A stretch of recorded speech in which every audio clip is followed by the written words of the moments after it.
Good morning, Festival.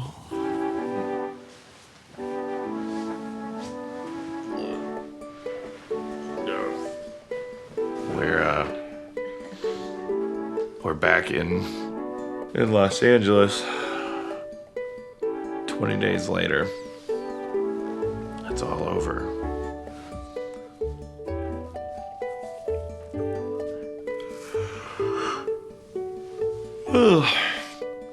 January 9th, 2013, I and my intrepid friends loaded into a tour bus and went across the country.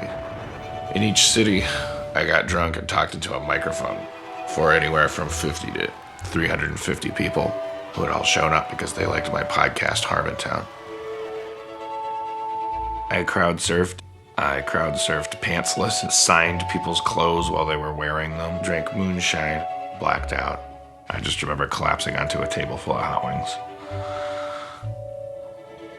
Seeing so much art drawn by people who are so good at things that I'm not good at, celebrating the things that I do. I made my girlfriend cry, babbled incoherently, performed topless. I've hugged people whose bodies were shaking because they were so excited to be hugged.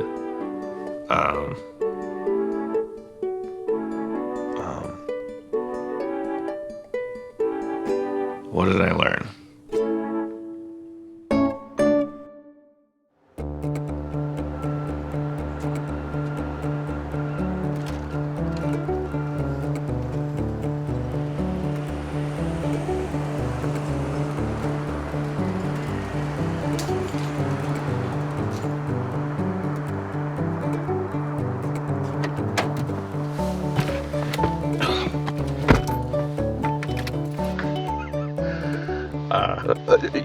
Were you here all night? That's great, because you're making a documentary about me, and now you have a shot of me getting into my car, as if there's no camera in it. Is this going to be the beginning of the movie, or are you going to start it with all of my friends saying bad things about me? Tell me who Dan is. Yes, tell me who Dan is. Who's Dan Harmon? Dan Harmon is... Dan Harmon is a very complex individual. I don't know. Have other people been able to describe Dan? Have you gotten a concise, accurate description? I definitely think you're going to get a lot of different answers to who is Dan Harmon, depending on who you ask. Dan Harmon is a creator. A comedian. Producer. Kind of a genius. Straight up nerd. A gregarious, garrulous, gastronomical... How would Dan describe himself? Dan? I don't know. Pass. I think Dan Harmon would describe himself as indescribable. He's a little narcissistic. He's got a bit of an ego. You'd probably say smelly. Definitely a fat ass. A troublemaker. A podcaster. An alcoholic. He's probably the first person to say he's self-destructive. I think Dan would describe himself as a human hand grenade who has a predilection for pulling his own pin out. I think he'd say he's a writer. I think he'd say that. I think he'd be very simple about it. Writing. Dave, send the actors down for their season 1 evaluations. Hi, I'm Dan Harmon. I created NBC's Community.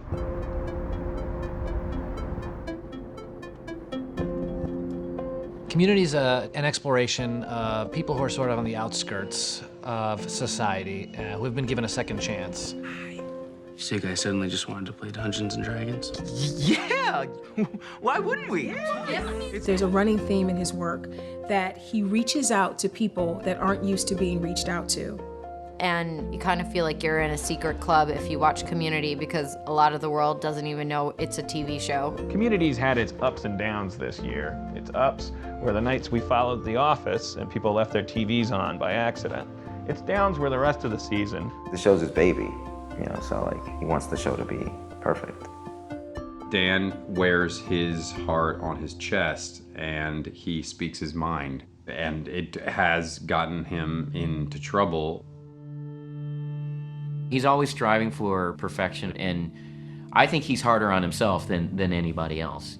You could see that at the end of the 3rd season, that he was really worn down. So I just wanted to let you know that Community is moving to 8. What do you mean we're moving to 8? 7 Central. What the fuck is Central? It's the center of the country! You fucking idiot! Oh, fuck you! Didn't want to go to therapy, and he needed an avenue through which to vent, so he started doing Harmontown, the podcast, at Meltdown Comics. Ladies and gentlemen, Harmontown is once again in session.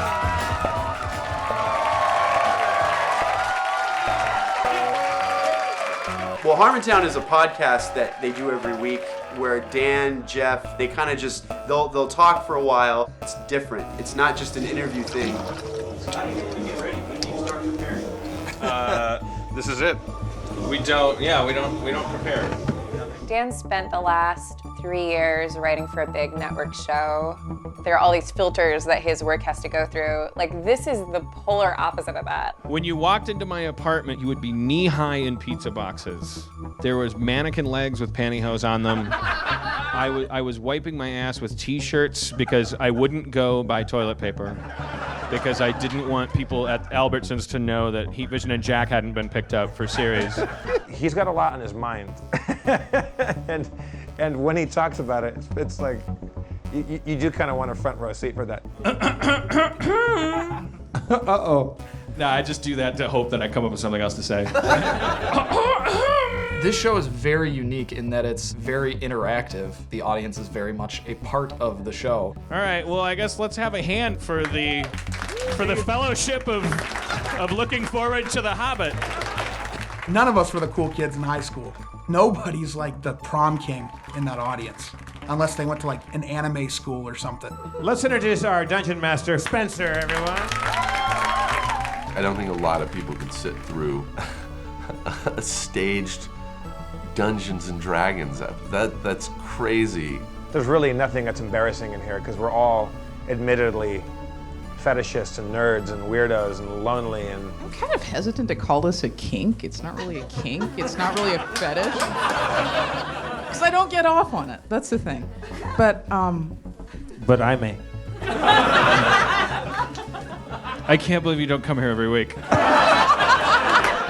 The only boss that Dan respects is the audience, because he just wants to entertain like the people, like the 20, 30 people that are in front of him. All right.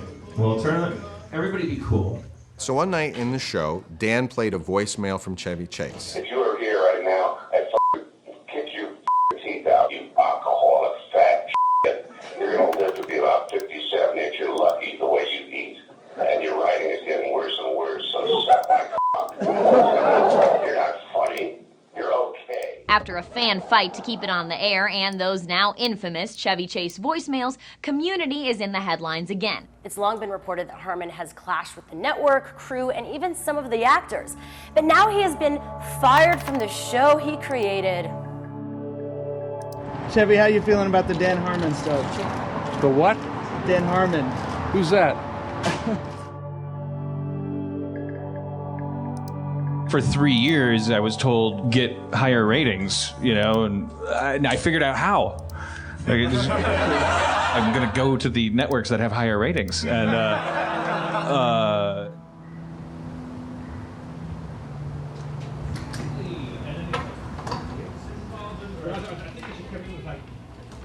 I want to try to write a theme for Harmontown. That's one of the goals I want to accomplish on this tour, is to come back with a nice Harmontown theme. I thought we'd call up the services of Eric Idle on Monday's show. I think he's kind of up for anything. I don't know, like you were saying that we should probably come up with a little, like, My Fair Lady thing about how to write a song or something like that. I was thinking that if he's comfortable with it, then we could find a time with him to rehearse it even better, and then we could have even refined the lyrics a little more too. Okay, so to run our hands over this again. So I come up, I go, I want a theme for Harmontown. You say, why don't you just rap one? And I go, no, because I want to be more sophisticated. I want to write a really good song. I don't want to just talk about dicks and balls and nuts. Can anyone help us accomplish this task? Eric. Supernatural aid. Eric coming up starts his song. Well, how about this? If you take the song and you make the song its own story. Yeah, this is Eric, this is Eric and Jeff, this is Dan and Eric, and this is like everybody. Great, write it. All right. I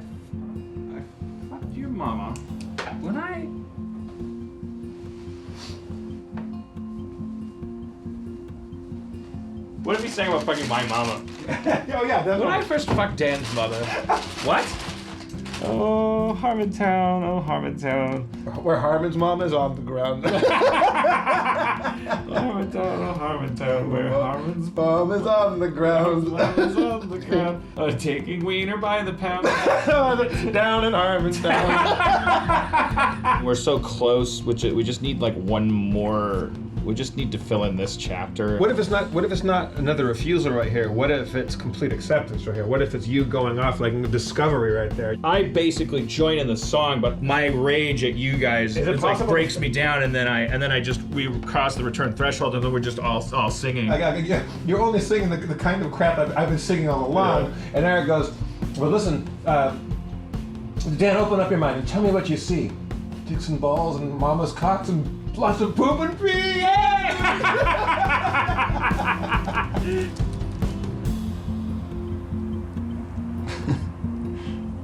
What I just want to tweak this one thing. Actually, the first 2 lines could probably be a little could be reworked to make the whole thing better.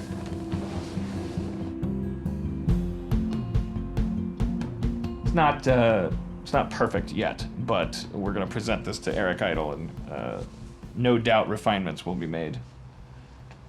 As will be his right as a Python. Also, even if he thought it was perfect, I still think that chorus, there's something wrong with it. It's not sing-alongable. Oh, Harmontown, oh, Harmontown. Harmon's mom is going down. She's going down and eating boners by the pound. In good old Harmontown. Eating boners by the pound and in...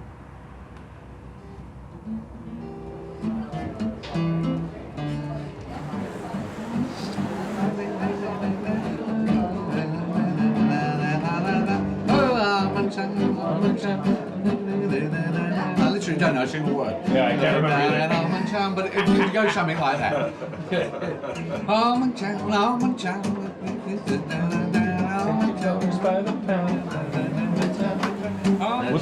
What was the deal out there last time we talked? There's people still loading in. Oh, really? It's like Madison Square Garden. Oh boy. Oh yeah. Ladies and gentlemen, Harmontown is once again in session.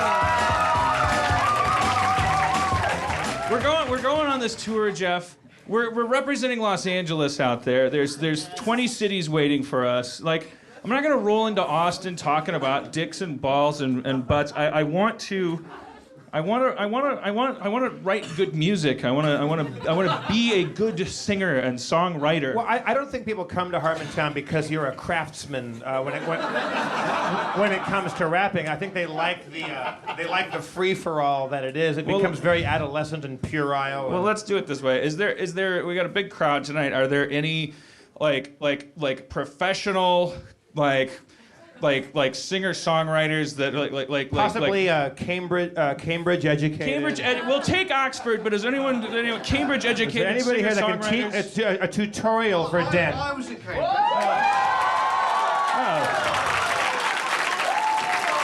Eric Idle.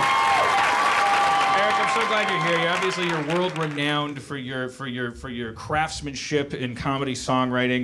There's people in this audience that probably have every single one of your songs memorized. I have a problem where I like to write songs and I like to improvise them, but I lose control and I go to a shitty, non-sophisticated place. You're a hero of mine, a mentor of mine. Can you please help me? Can you please tell me how to... What would you do if you were going to write a perfect song? Well, it's a very interesting question, actually. You want to write the perfect song. Yeah. Then ask yourself what's true. Oh. Then open your heart and the truth will start to write the song for you. Jesus, that's what I'm talking about. When I first fucked Dan's mother. What? She asked me for another, but her pussy was too wide. And then I fucked his father and nuzzled both his nuts. Eric. I doubled his tits and took 2 shits and put it in their butts. Harmon's mum is on the ground, taking bonus by the pound. Down in Harmontown. Oh, Harmontown, Harmontown. The Harmon's mom is on the ground, taking boners by the pound. Down in Harmontown.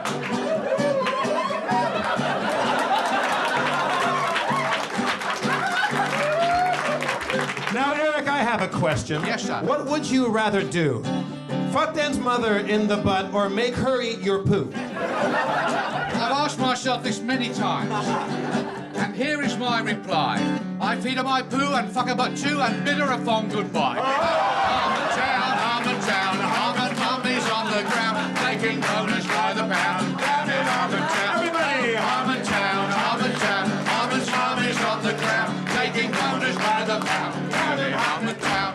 You guys are only doing what I've been doing all along. I've fucked a million mamas already. I wanted a perfect song. So open up your heart, my friend, and tell me what you see.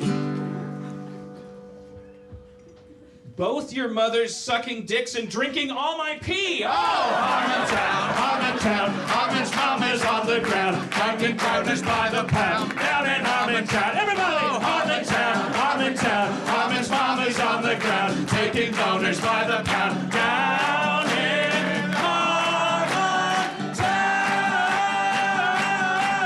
Hey! Eric fucking Idol!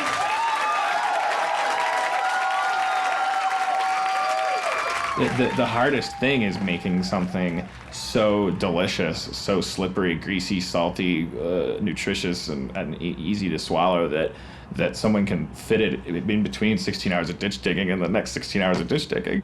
If I didn't spend this time and put as much effort into it as digging a ditch, the guy digging the ditch, when he listened to the song, wouldn't enjoy it as much. He digs a ditch for 16 hours, like he needs the best song possible, even if it is about farts.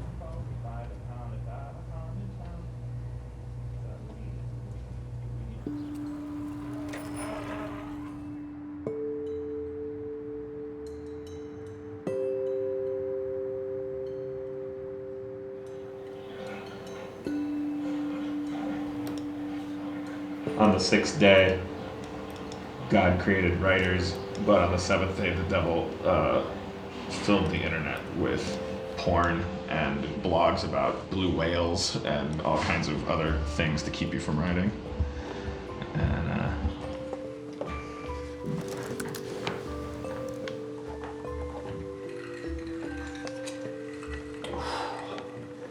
takes a lot out of a guy.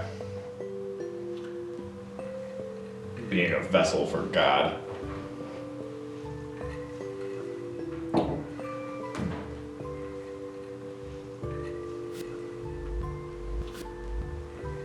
You know what? My job isn't to write right now. My job is to take a bubble bath.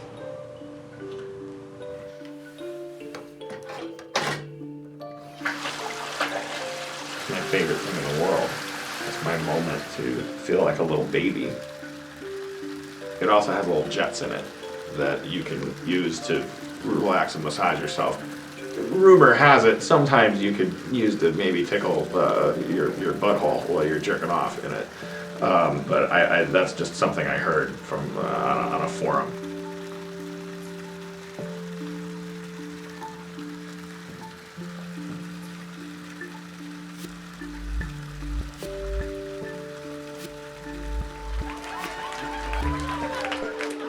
I want to ask you a question, just while we have the opportunity. We're going out on this big tour, which is very ambitious. It's a very long, grueling schedule. What do you hope to accomplish by this? Like, is there a goal for you? Well, Jeff, the thing about writing is you can see online or through Nielsen numbers that people are watching. But what I'd like to do now that I'm between jobs, I thought we could go out there and look into their eyes and see if any of these people are real. Was there an impact there? But this is a whole track of conversation that I wanted to talk to everybody about tonight, but I don't want to delay our next guest. I think we should bring him up and talk to him about touring. Please welcome to the stage, Patton Oswalt! Describe to me the tour. What are you doing? Help me help you. We're leaving on the 10th, heading from Los Angeles to Phoenix. You're starting the tour. Your first show's going to be in Phoenix. Pat, I don't know if you know this, but we're traveling with our dungeon master. So Spencer, Oh yeah, definitely go to Phoenix then. Yeah, that's you guys are like you're like freedom riders in the South in the '60s. That's Spencer, you're in deep shit, man. Yeah. Also, it's almost every night we're doing a show, and it's going to be January. What the really? Yeah, it's Well, there's a good chance that you're going to get to be one of those. What else would he have done? Yeah, who knows who would have fired him? Yeah, maybe. All right, well, let's thank Patton Oswalt for coming by. Thank you. All right. Thank you, everybody, for coming. You guys have been fantastic for over a year, and now we're going to go out and see how bad it gets.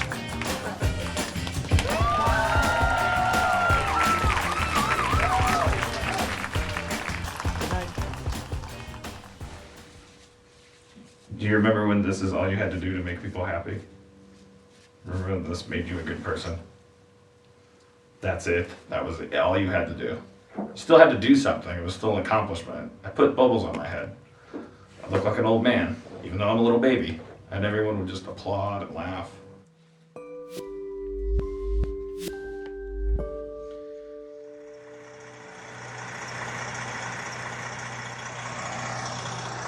That's pretty exciting to me.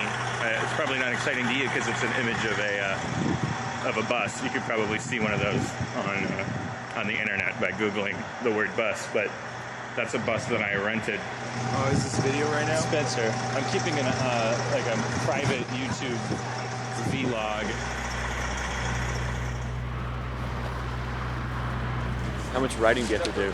I have to do like about an 8-hour rewrite on the CBS pilot. They gave me some great notes, and I just have to fly through that script and address those. The Fox thing, I'm further behind on. I told them I would give them something Monday. It's Thursday right now. And they said, or when Neil was doing this to me, he had it to the right of my beard because he said the beard was like giving it a lot of like scratch and stuff. I don't know.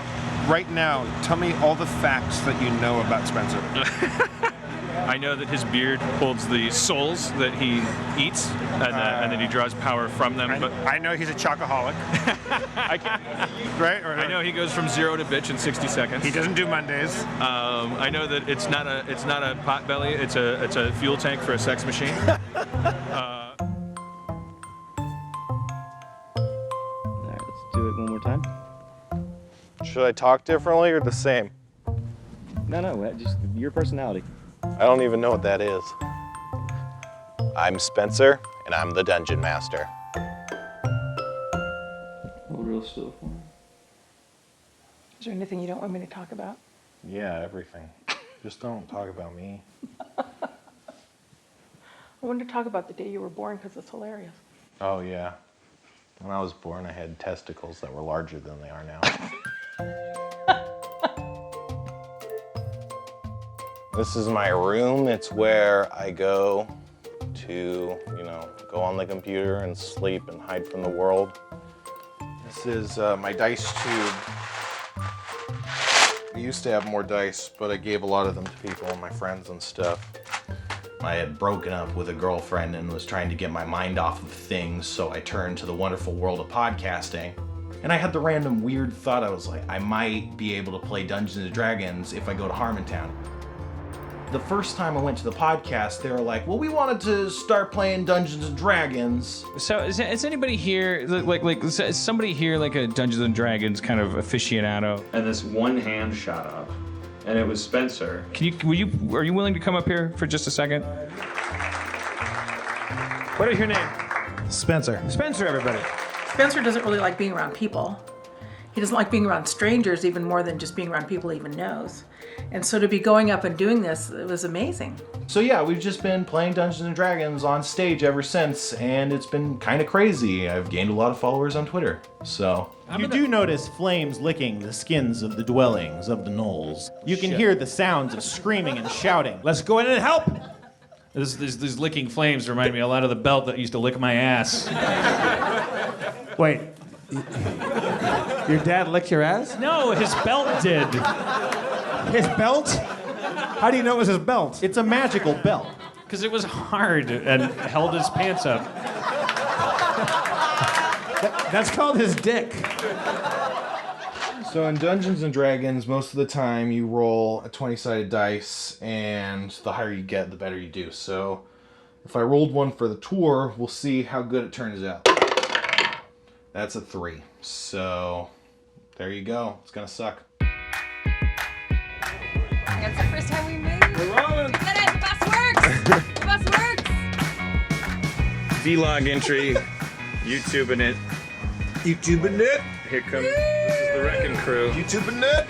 That's our van that we just found out has also been traveled in by Slayer and Styx. And Styx. Carry on, my wayward son. Oh shit. That's Kansas. But we're going to Kansas. Dan, let's slate. Ready? 1, 2, 3. To luxury.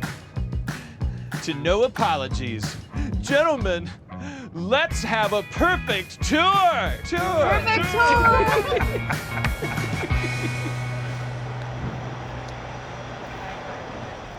We just got to the hotel in Phoenix. Then the venue is a couple blocks away. I guess we're gonna walk there. And I'm a little nervous.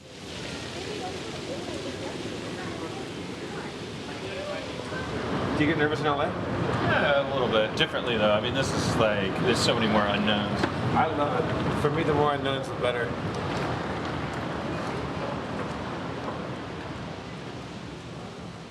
Dermot Mulrooney! Dermot Mulrooney! I'm sorry you have to be part of this. Jeff's verbal exercises. Chandelier! Chandelier! He doesn't know you can hear him. Canoga Park! He's an actor. Canoga Park!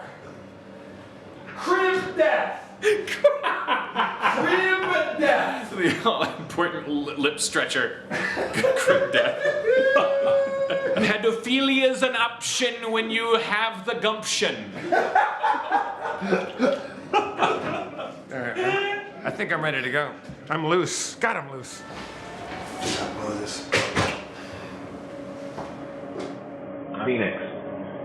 First show.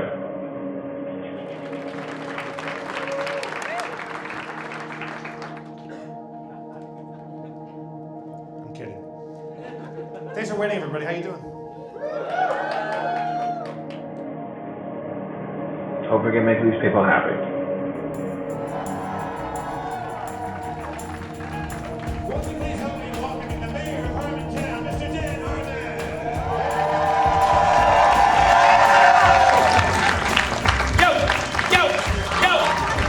Yo, Phoenix, yo, Phoenix, yo, Phoenix, yo, Phoenix. Best city in the goddamn world. Phoenix. So much to talk about. You're our first stop, by the way.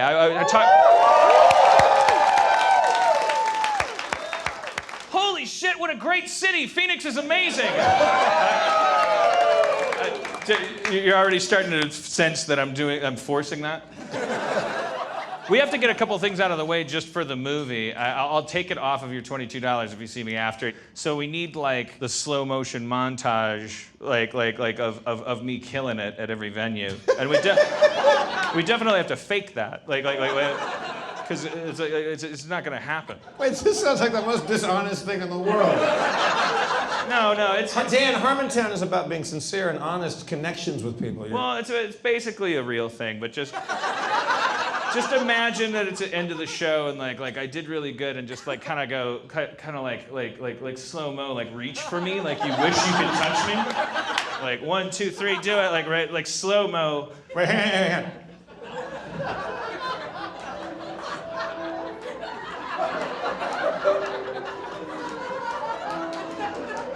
This is all a lie.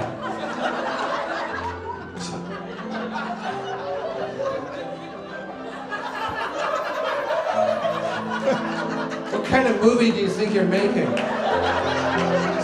Movie of lies. I I won't sign off on this, Dan. This is it. All right, well, whatever.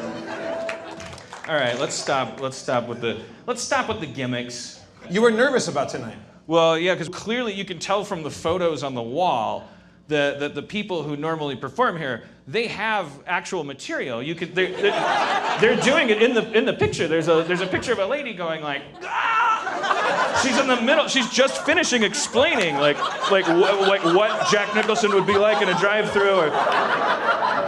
That's a bummer. You decided to do this tour and you come out and stand there with a microphone. You feel this onus to live up to Bobby Lee and the guy with the Hawaiian shirt, and Rachel Dratch, Don Ho, and Gallagher lady, and yeah.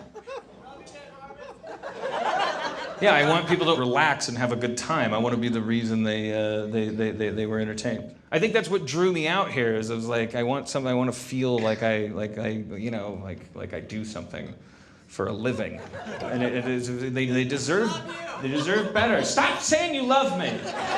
It's a surefire way to lose my respect. I hate myself. Awesome. Thank you. I suck. Yes, I suck. Thank you. But I rule. Shut up. I never knew what I was doing up there the whole time, and I was not in the moment. You know, I just felt like I was drowning. How? Because they were going like, "You're off the hook. You can do anything you want," and I didn't know what to do. Do you think you understand, honestly, like why people enjoy the show? Like, do you understand like What people get out of it. what people get out of it? I think Spencer kind of understands where I'm going with this. Yeah, Here, like, it's about the connection. I feel like people see you and you're talking about stuff that they get and you're being funny, but you're also really honest, like stupid honest. Like it's unimaginable. And also, I feel like everyone that's involved is kind of trying to like create this sort of almost like Yes. Harmontown. Yes, Like, exactly. It's this. You've created this thing unknowingly. It will, and you know it, but I don't think you get it. I don't think you understand it.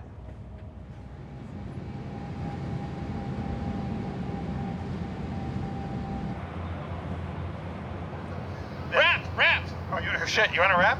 Who wants me to rap about fucking their mom? All right, I got a lot of hands. I love Phoenix. Say what? I'm gonna go with... Wait, this guy wants you to fuck his aunt, who is a sister of his mama. So Right. you can tie that in. Well, you're already burning up my rhyme. Sorry. Wait, what's your name, sir? Alex. Okay, what's your aunt's name? Patty. And what is she the most afraid of? Aging? How old is she? I forgot her name already. Patty. Patty. I'm not good at this. I'm not good at this. I'm good at fucking your mama. We're editing Shit. We're editing the podcast. I'm one ant fuck rap dupe. It's hard. I can't fucking ant. It's hard. That could have gone worse. I remember that being worse. Do you want to fuck somebody's mama instead? Yeah, let's fuck this guy's mama. What's Okay. it? All right.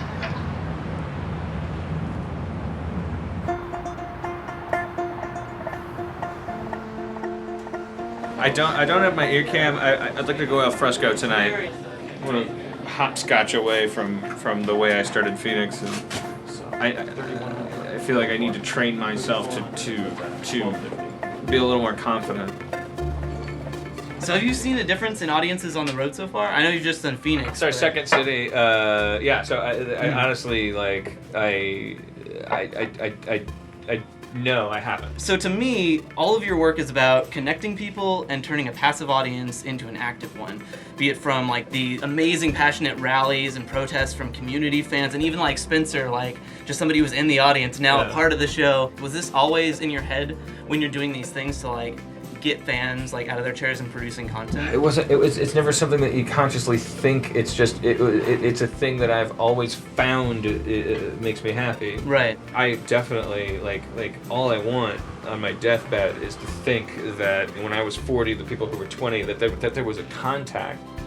Thank you so much. I'm so excited to see the show, Jeff. It was really nice to meet you. Nice to meet you, man. Well yeah. done. All right, we'll see you guys out there. Enjoy it. Yeah. Okay, thanks.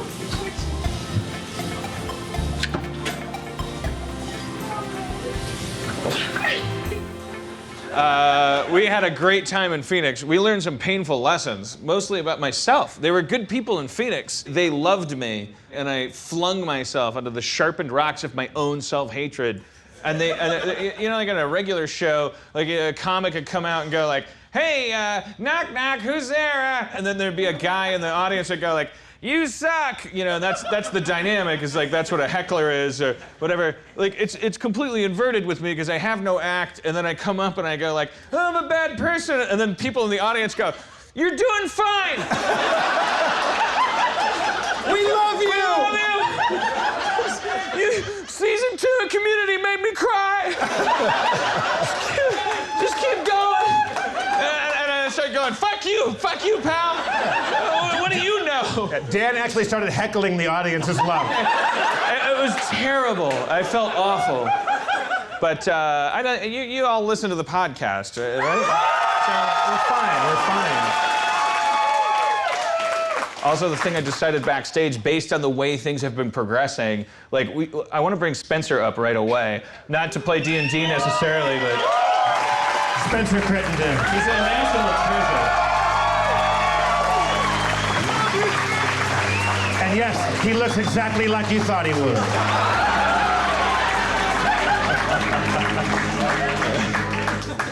Thank you for coming, Spencer. You're welcome. Dan and I realized last night in Phoenix that we really didn't know anything about Spencer. But now we learned that he has on both feet, what's it called? Syndactyly. He has he suffers from syndactylism? Is that what... I don't suffer from it. I'm sorry. Forgive me. He's blessed with a... Thank you. He is given the rare gift of having 2 of his middle toes on each feet fused together. Yeah. Ladies. All right, moving on. Jeff and I have been friends for I'll just round up 15 years. Today, this morning, in an IHOP bathroom, Jeff and I took our first shit together.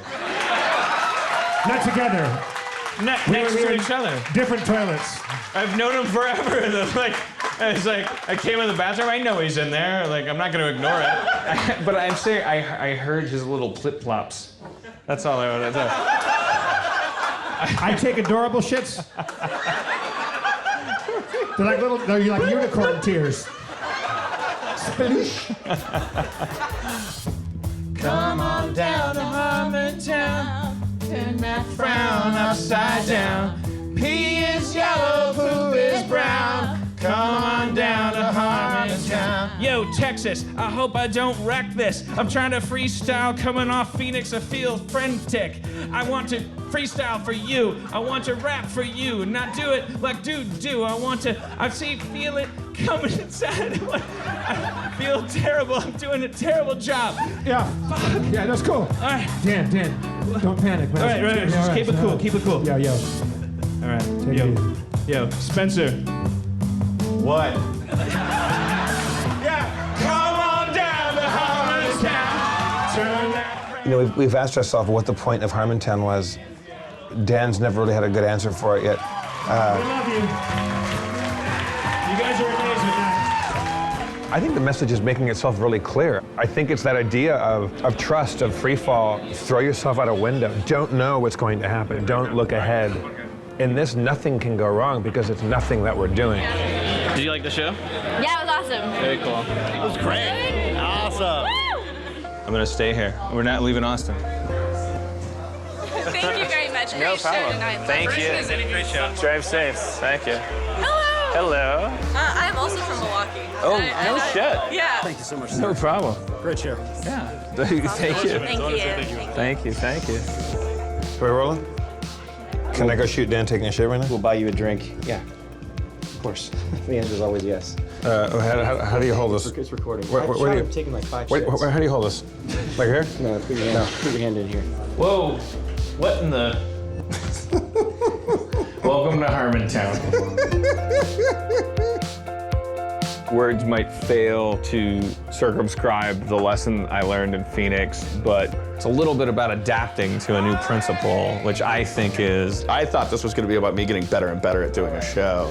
Dan, do not blow this one. This is a biggie. It's become about me dealing with the fact that I don't need to have one. Can we close the door? Can we get some privacy in here? So Harmon, have you taken a shit? Won't you please put your hands together for the mayor of Harmontown, Dan Harmon! Let's get to know each other in an intelligent, sophisticated, mature way, Jeff. Hi! I want to have a decent show, a show you could bring your parents to. Erin, have you masturbated on the bus?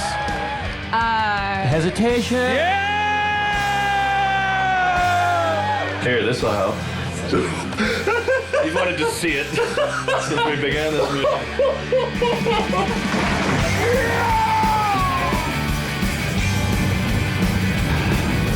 Looks like things are gonna be just fine. Precious. I'm gonna bring you up pretty quick, Spence. Cool. Dan, you know what time it is? It's D&D time.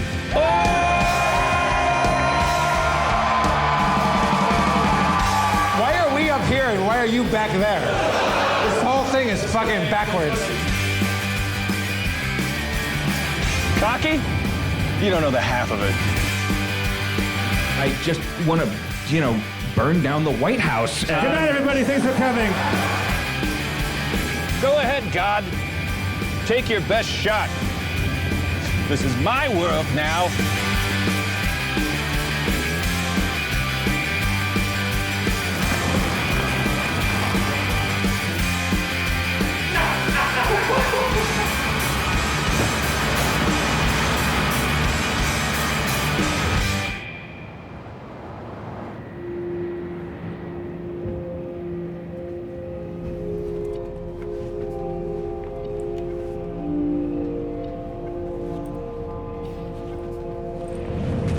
Sleep okay? Yeah, a little too well, I guess. I was hoping to get some work done before I got there.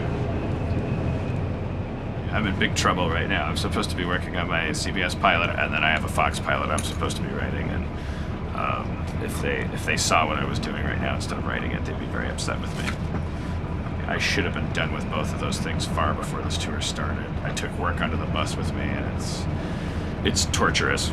It makes me feel like a little boy that didn't clean his room, and it's awful. But it's what I deserve.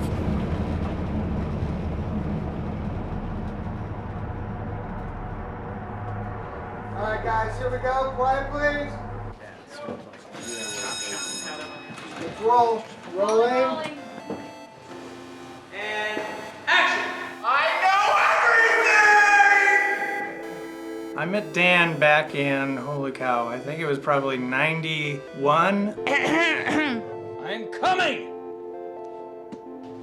We liked each other's comedy. We would talk about pop culture, talk about Star Wars, talk about just dumb, stupid stuff, and that was the beginning of our writing relationship. Ben Stiller called me and said that he met these amazing writers, and he wanted me to meet with them to try to develop a TV show. And I said, yeah, that sounds great. And we were like, if we're gonna do TV, let's write something that only we would like. And the next thing I knew, they had written this unbelievable masterpiece. Hello, America. I'm Ben Stiller. I've directed an incredible new action series called Heat Vision and Jack. In it, we follow the adventures of a super intelligent renegade astronaut and his talking motorcycle. It had everything going for it, but it was just too weird and expensive. Unfortunately, it ended up being the most expensive pilot ever shot at 20th Century Fox. Ben? And pilot was not picked up. After watching our program, chances are you'll spend some time tonight watching one of your favorite primetime shows. But what happens to all those TV contenders that never make it? The pilot was legendary for a long time. I mean, like, that was a tape that you would try to hunt down to see the pilot for Heat Vision and Jack. Yeah, it's got a cult following, which I guess is, kind of a nice consolation prize. But it could have been so much more. So long, Jack Austin. So long, Sheriff. It's emotionally devastating. I was wiped out. We know we did a good product, and it would have worked if it would have gotten a chance. It was wildly original and inventive, and, you know, two guys saying this is what we think would be a cool show. After Heat Vision and Jack, it got really dark because it was the first time Hollywood really rejected us. But we just decided that our mantra would always be make the shows you would want to see. And I think that really affected Dan's work. Knowledge is power, for real. We only had 56 tickets sold for the show tonight and 172 open, which is a lot. Ah, if only we had flyers. Is there a Kinko's nearby? Yeah, right around the corner. Is there? Let's go to Kinko's and get some signs. What am I doing? Here, pull up a chair. What's my motivation? All right. Excuse me? You're not permitted to film in here. Okay. Okay. It's windy. Take it, Rhode Island. Already flying. Do you guys want flyers for a comedy thing? Nope. I've done a lot of flyering in my life, and there's one thing I know, it's they throw them all away. Give you a flyer? Thank you. He'll be there. Your legs aren't cold? My legs are never cold. I don't know why. It's like they're made of wood or something. Did you bring pants? I brought one pair of jeans. Are they magic jeans? Do they have one use? Are you saving them for something? Oh yeah, they recharge every couple of days, so When I was a kid, people would tell me, take a shower, you stink, you're a piece of shit. And like one day I took a shower and combed my hair and got on the bus, and all the 8th graders were like, whoa, look at that. Dude, give me skin, man, give me 5. Fucking seriously, man, good job. And I was like, never again, motherfucker. I am going to be a millionaire, and I'm going to smell like a butt. You've done it. Yes. You've accomplished your dream. Yeah.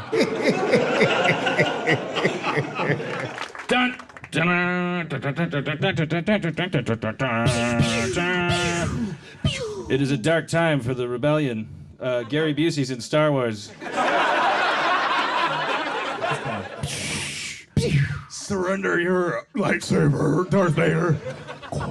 It's something you need to do to understand the way the world works. You're fucked up. You know, that's a very interesting phrase. People use when they speak of me, fucked up. So it makes me wonder why the world's fucked up. It's like their polarity is more... You should have worn a helmet.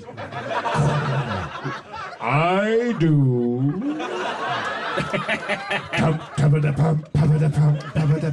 right. Star Wars Gary Busey.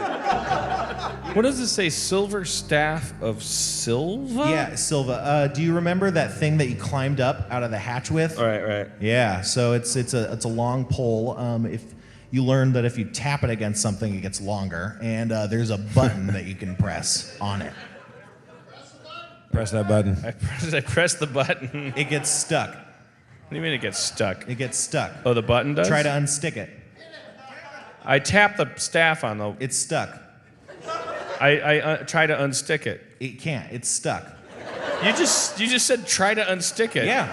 Is the button stuck or the stick is stuck? No, the stick is stuck. The button's not stuck. Unstick the stuck. All right, so I push the button. It becomes unstuck.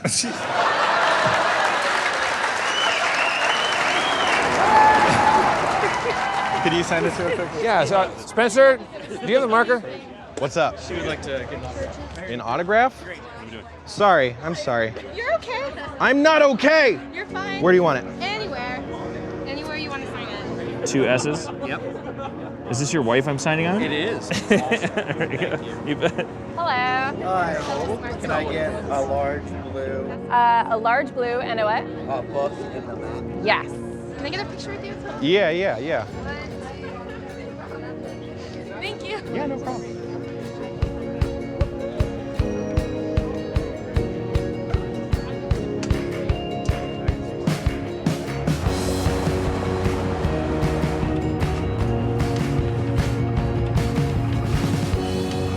Okay.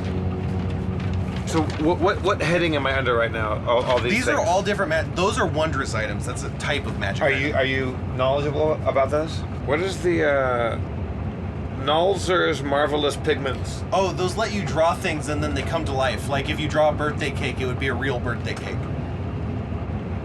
I love it. You're great at rolling with the punches, and that whatever we say, like you go, yeah, I will amend the universe based on what you do.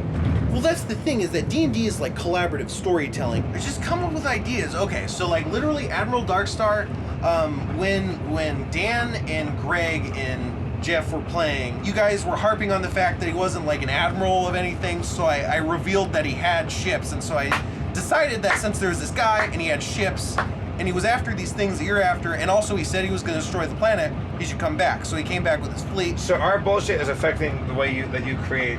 Like, your bullshit is the adventure. See, that's what I don't know until just now. I love it. I'd like to be the first one to check in. You notice I'm the first one off the bus. I like to get my key the first, go up to the room, get my act together, find out where I want to go eat. You learn new stuff about the city, and let's go.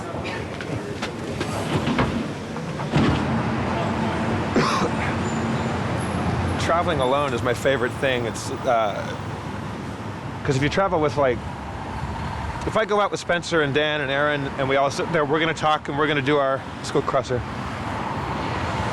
We're gonna riff and we're gonna do our thing, but we're not gonna learn anything about the surroundings. Okay. My mom was my stage mom. She started me in acting when I was like 4. Since I can remember, dance classes, tap shoes. My brother and I had super, like, 80s Bob Fosse style jazz dance routines, like full, like, wow. When I was 9, I got in a play called The King and I with Yul Brynner, and then we went on tour, and then we ended on Broadway. And so I basically was in close quarters with my mom all that time. She had built me to be this young actor, and I was making a lot of money back then. I was making a ton of money as a kid. And I think she was kind of living a vicarious, glamorous life through me. But I worked all day and night, and she would say, "Clean your room." Like, fuck you. It's like I'm sleeping. I was working all day. Like, so basically we were married, you know, in a way, except for the romance part. I felt like this husband, but you're 11, you know, and you don't really have a vocabulary to say, like, "Listen, woman, like, I pay the bills around here." We came back to LA, and then, and then she basically just, like, she was diagnosed, and it was very, like, clockwork. She was gone. She died when I was 13, but she had known she'd had cancer for a year or two and didn't tell anybody. I think that was kind of the old school way that you didn't talk about it. And then she died, and I didn't want to act ever again because it was never my choice. I was always being propelled into it. I go to high school, didn't want to act. And then my friend Matt Gorley, who does the Super Ego podcast, dragged me into an improv group. And then a couple years into college, we got asked by Comedy Sports LA to, like, be the new young guys in the group. And then I realized, you know what? I kind of have to do this. It's not about wanting to do it. I'm back. Storytelling is what I like and what I care about, and I've been doing a lot of stuff as improv and things like that, but I want to be involved in, like, things that connect people. I think that's part of the fetish about, like, doing Harmontown and stuff like that, is because every city, especially in this tour, is the best. It's the conversations with people afterwards. It's the weird connections that people have with that show and what it is. I have an intense curiosity about other people, and strangers especially, you know, what makes them tick and what their fantasies and fetishes are. I mean, it's like you're hugging a stranger. It's like you're connected for a second, but then beautifully, you could walk away from them. There's nothing tying you down. Heaven on earth for me would be put a parachute on me and throw me out of a plane anywhere. 1 2 2 1 1 2 1 2. Hi.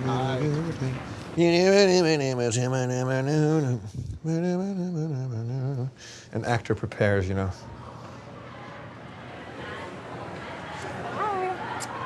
I love you. You seem like you're in a particularly good mood today. I know, it's weird. I'm very giddy. Yeah. In an obnoxious way, right? Hi. Is that so much? No. I'm gonna make the theme of tonight hubris, just because that's what I'm feeling. I got the 5-hour energy in me. I'm feeling like an asshole. Guess what, everybody? Harmontown is in session. I gotta own it. I gotta go out and be fucking cocky. Won't you welcome to the stage the mayor of Harmontown, Dan Harmon!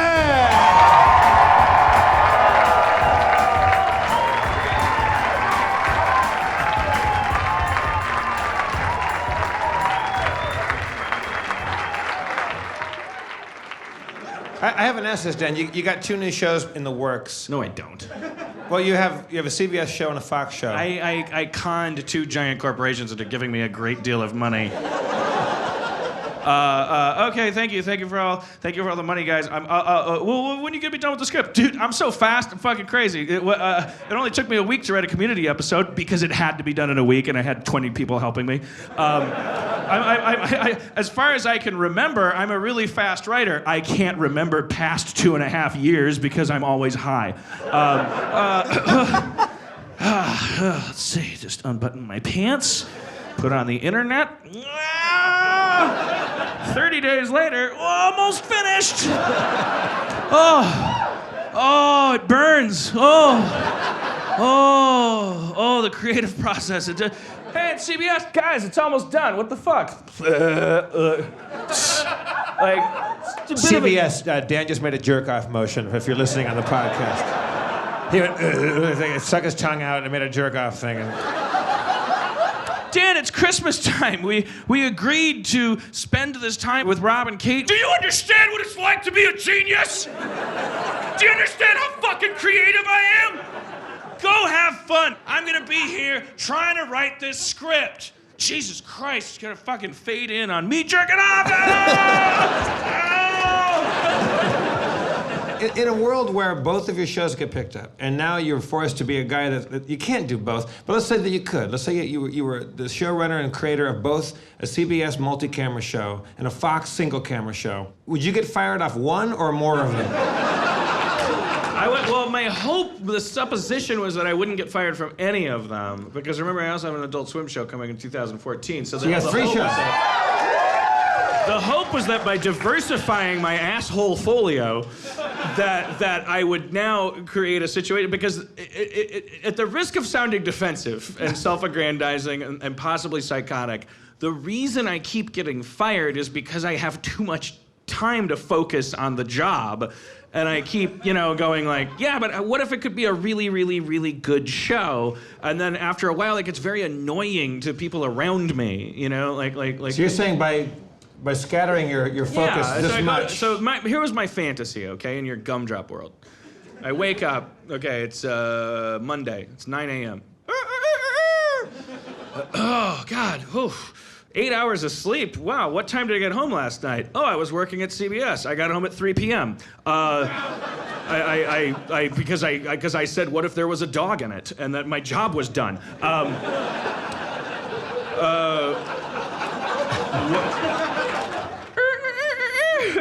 It's 9 a.m. What time did I get to bed last night on this clock that I'm holding up? Got home at 3 and made love to my girlfriend, who I'm able to maintain a relationship with while running 3 shows because I'm able to get an erection because none of these 3 networks are run by a Bob Greenblatt.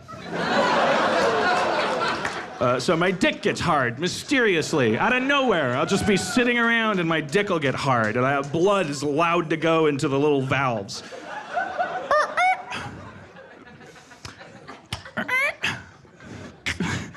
Here I am. I'm here at CBS for my first day of work. What's going on, Gary Fucknuts? My showrunner, because I'm just the creator. I just fucking hang out, and I'm creative. Amazing. Got a great idea for a pitch. What if Douglas decides to change the way he dresses for an episode? And he wants to go basketball, but he's allergic to shrimp, so he ends up dressing totally different. And then what's up? Thought balloon over my head. That sounds like a really shitty idea. I'd kill myself before I watched that. Second thought balloon over my head. You keep getting fired. Stop it. Stop it. Gary, you're promoted. I'm gonna take a quick nap in my office. Hey, that gives me a great idea for an episode. Hey, Hey, what if his voice trails off? What if so-and-so took a nap in his office?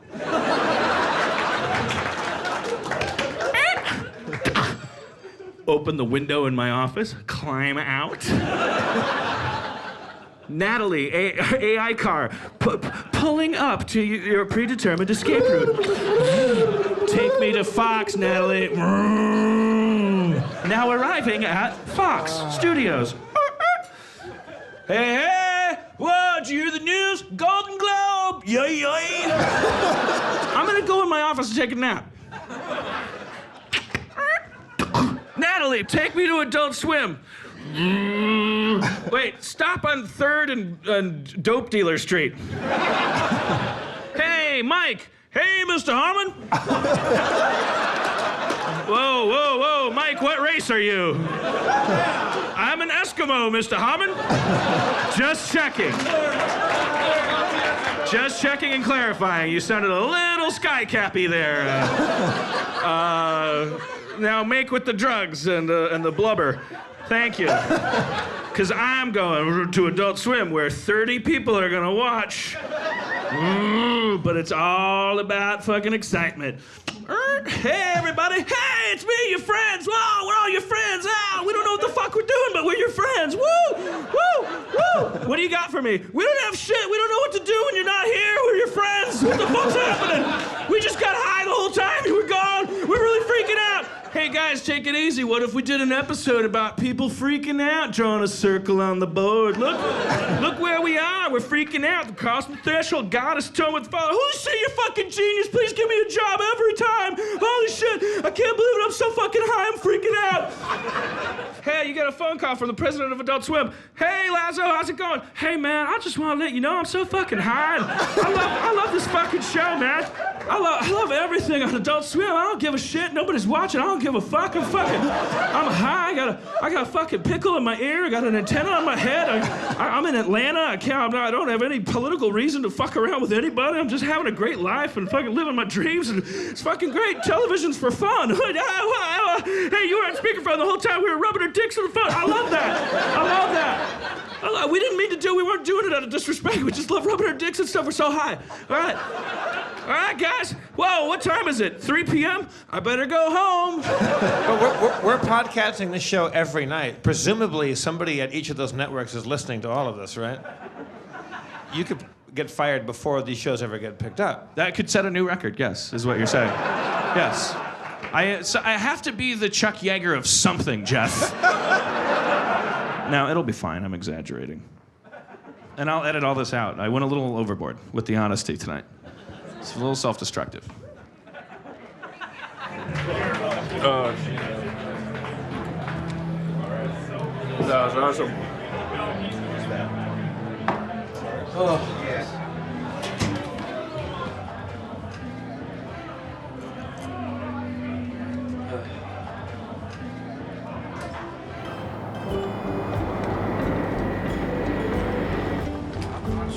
Take these bad boys for a spin. What's it like to be able to have this platform to go out and interact with your fans? It's really interesting. You know, when you don't have an act, as I certainly do not, you have to get nervous for a new reason every building you go into. You're never going to feel secure because you don't have an opener. I'm not an improviser. I'm not like one of your little Who's Line friends, you know, your Whoosy Doodles. I have to look at each room and go, okay, what am I going to say to these people for 90 minutes? Yeah, I just realized I got nothing to talk about here. The only thing I can do is self-destruct because of my own issues. The audience has not been unkind to us in any of these cities so far. Can you talk a little bit about your Dungeon Master Spencer's evolution of him from spectator to participant in the show? It's a mystery to me. This Spencer thing just kind of fell together very, very magically. I just wanted him up there sitting there because I like being able to go, what do you think about that, Spencer? Oh, that! It's been incredible. He's sitting 3 feet from me, so it's a little uncomfortable. I think it's really interesting. Like, did you anticipate that level of audience excitement with the D&D?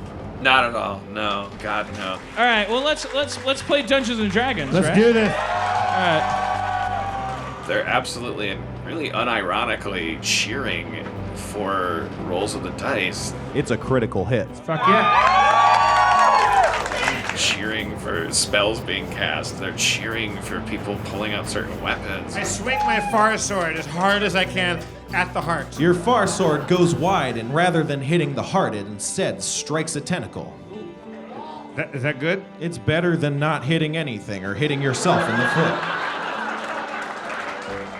It's I never anticipated any of that. It's pretty cool. Did you like that? Did you get your little insights for your little movie? Piece of shit. Thanks for all the kind words. Like a vulture. What if I just start, it's like, I'm tired of, just get that camera out of my face. Samuel, the device isn't working. So we'll have to regroup. Just tell me what to do. I'll tell Captain Von Trapp and we'll... Captain Von Trapp is dead to me. Don't say that. Captain Von Trapp is all we have. Let's split up. Hey, it's me, Captain Von Trapp. Hey, what's that? Wah, wah. You see why he's dead to me? Captain, the device isn't working.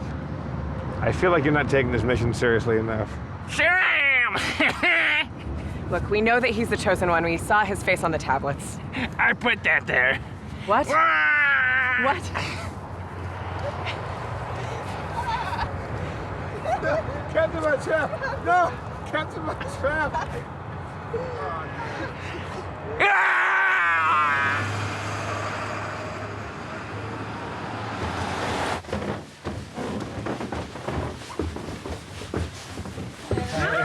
Hi. Hello.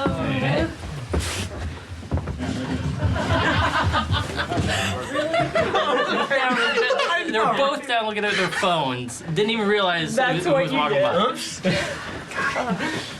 That'll Missed your chance. Being on the road has brought my hemorrhoid back. Oh, Danny. We're eating for 3 now. Oh, gross. That's so gross. Extra feature. DVD. Deleted scene. Are you gonna go back on the diet? It's no big deal. And it's certainly not time to further a political agenda. I know you want me back on the diet, but let's not be Democrats in the face of a school shooting here. Yeah? Got a fucking hemorrhoid. I'm still gonna eat some pancakes in Portland. Booyah! Jeff, really quick, I want to roll out the chicken noodle. Oh yeah, Spencer, did you help write the chicken noodle song? Were you there? No, I came in during the end. I might be able to help you guys out though. Okay, so Dan, I have some stupid tour bus songs about like I hold like things up to my dick and like there's Pringles dick and there was take a sip of my dick. So Dan was laying there and I started handing Dan various objects because Dan expressed a desire to try his own hand at these improvised. My dick is shaped like Yeah, I something want to else. have fun with the dick songs. So we tried the like, a little honey bear thing. Or we tried a honey bear dick. Aspirin dick was no good. Aspirin dick. Oh, that didn't work out. No, it did not. That's right. Look, come here. No. I'm Jif Dick. All right. Woo-wee! Jeff Dick coming down the avenue. Woo-wee! Jeff Dick. Peanut butter for a penis. You're warming up. It's like, yeah. Little honey bear gonna reach for your crotch, gonna take your crotch on that mountain high. Honey's done. Like, that's the problem. I just need the right thing on my crotch. Here I am with a dick for a noodle can.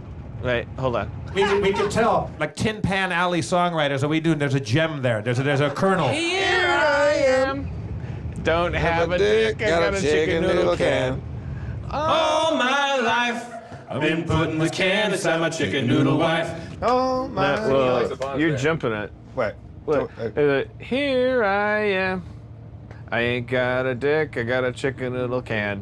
Doot, all my life. Oh, so you Right. oh, and it's a and. Yeah.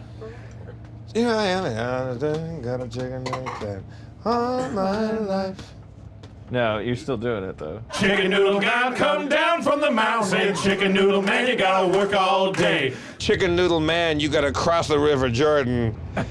Feed the devil soup. Feed the devil soup. Feed the devil soup till your troubles go away. Chicken noodle God, come down from the mountain. Say, chicken noodle man, you gotta work all day. Chicken noodle man, you gotta cross the River Jordan. Feed the devil soup until your troubles go away. Well, the wind blows south and come what may. My chicken noodle wife left me just the other day. There's not much else I can do but pray. My chicken noodle man, you gotta work all day. Chicken noodle God, come down from the mountain. Saying, chicken noodle man, you gotta work all day. Chicken noodle man, you gotta cross the River Jordan. Feed the devil soup until your troubles go away.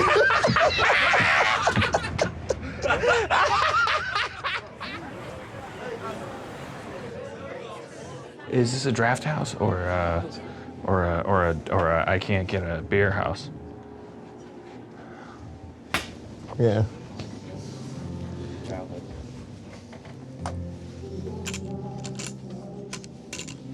Getting it hard on, touching it. Wow, that's really not the lamp for you. I think this is gonna be a good show. Am I in the shot? Oh, come on, let's not get the cameras in the shot.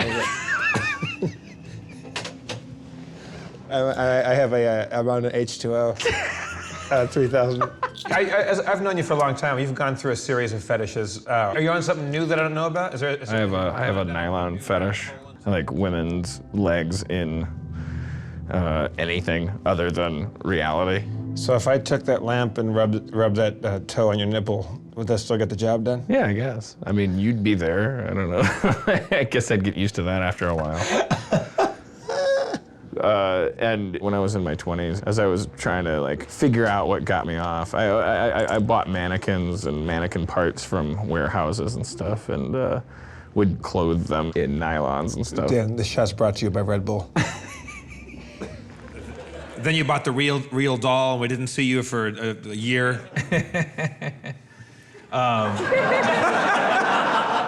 You fucked that thing good and hard for a couple months, probably, right?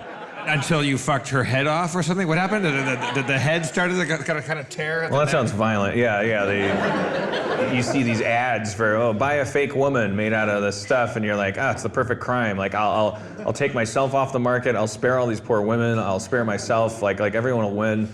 But the irony is, but guess what? You need to brush her hair, or it's gonna get all tangled. Which all these things that you don't need to do with real women. You have to scrub out her butt, and you have to physically dress her. You objectified women to the point that you actually made them an object, and found out that you'd rather actually have a person than an actual literal object. Yeah, because people wash themselves, people brush their own hair, and it's like, okay, so conversation and respect, emotional investment, are actually kind of like light lifting compared to the literal heavy lifting of carrying a corpse into a bathtub and putting a giant pipe cleaner up their butthole. Then 6 months later, it's like the head's falling off, and it's awful.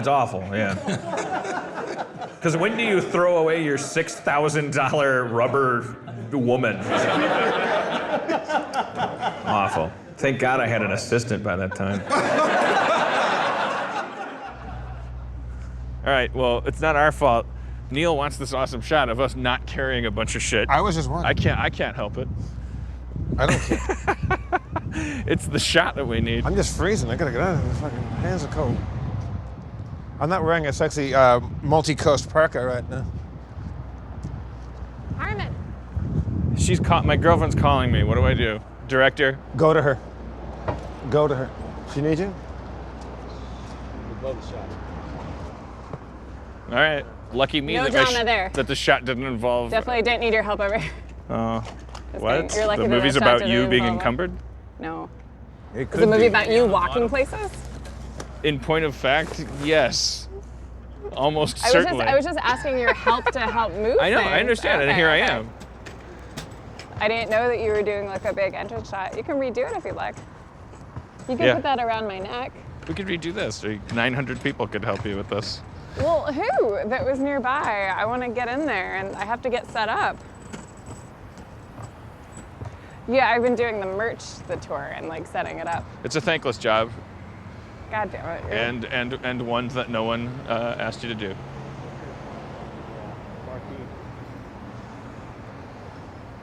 It's awesome. And true. In every sense. Bye, baby. It's like in that Tom Hanks produced movie about those Beatle type guys. But Being separated. But do you love me? I'm waiting for the camera. You have your moments. Yes! It was a bit! Oh no! No! I would make a joke about how she got hit by a car, but then there was that guy who brought me a handwritten letter on bar napkins about how his fiance 3 years ago got killed by a drunk driver and how community helped him repair himself emotionally a little bit. And he just wanted to thank me, but he couldn't get a ticket to the show because it sold out so fast. And I said, buddy, sorry for your loss, but sold out means sold out. Just kidding. Squeezing him in there because I'm the Oprah of ineffectual white people. Hogwarts reference. Won't you please welcome the mayor of Harmontown, Dan Harmon. Dan Harmon, he's got a camera on his head. Dan Harmon, there's a camera on his head. Dan Harmon, he got a camera on his head. He's got a camera on his head. I got a camera on my head. Crane shot! Wait, we have a camera on a microphone? Yeah, there's a camera on this camera, Jeff. This show got really meta all of a sudden. Yeah. Let's do an experiment. Let's get Spencer out here immediately. All right. Shit. We've never done it. Dan, we've never. Hang on, Spencer. Wait till you. Spencer. So, Spencer, I heard you did some hash brownie today, man. Is that true? You can't edit it out. His parents don't know. Oh, shit. Well, we'll edit it out then. We'll edit it out. Yeah. How you Nobody doing? texts I'm doing Spencer's great. parents and tell them he gets high. Don't call them either. Oh, Spencer. He had an accident with an edible. It was on purpose. But that was at 9 a.m. today, right? No, I'm fine. Hey! He's a one-man Burning Man. Spencer seems to have eaten an edible. You have partaken of a potion that seems to be having a magical effect on you. Gripped by haziness and lethargy, you reach for the Cheetos.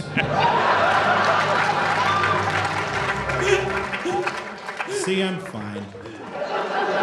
Oh, yeah. Oh, he still got it. One of the guys making the documentary, we were at this Thai food restaurant, and one of them said, "Hey, are you all right?" And he's like, "Yeah, I'm fine." And they said, "Are you going to be able to Dungeon Master tonight?" And he said, "Yeah, give me the name of a monster."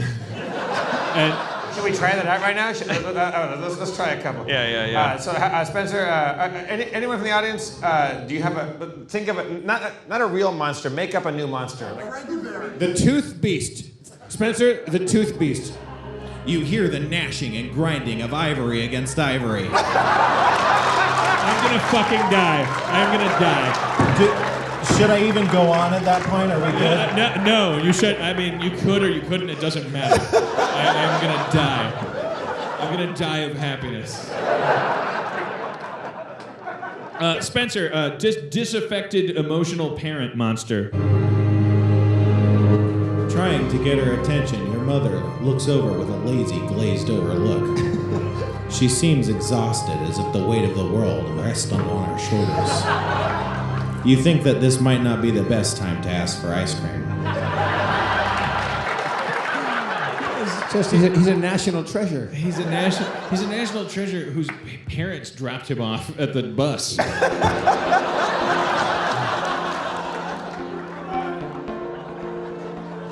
I haven't seen the hair down. Look at this shit. He looks like a very successful bass player.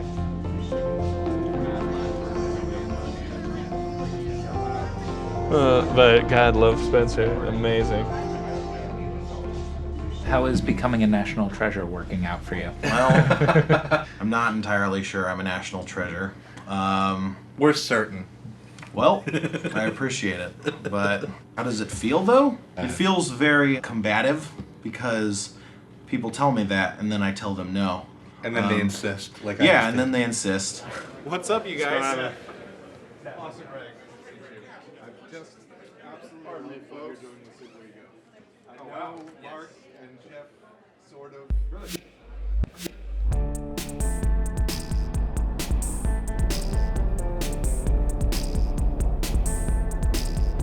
This was the drop deadline to turn in the final draft of my CBS pilot. They're really starting to make decisions about what stuff to pick up, so. Can you bring the top end down more? And maybe bring up some of the mid or low? Maybe the mid. 1, 2, 1, 1, 2, 2.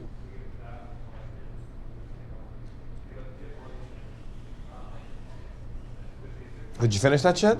Yeah. You did? Yeah. Just now? Yeah. I think it's pretty good. It's cute. Is it CBS or Fox? CBS. You haven't done the Fox one yet, have you? But gotta get that done by midday tomorrow, something like that. Yeah. It's like being in college and like having like an essay to turn in. It's like I'm stressed for you. Yeah. Oh, I was gonna say about Spencer. We were in town and he texted me because I broke off from the group and he said.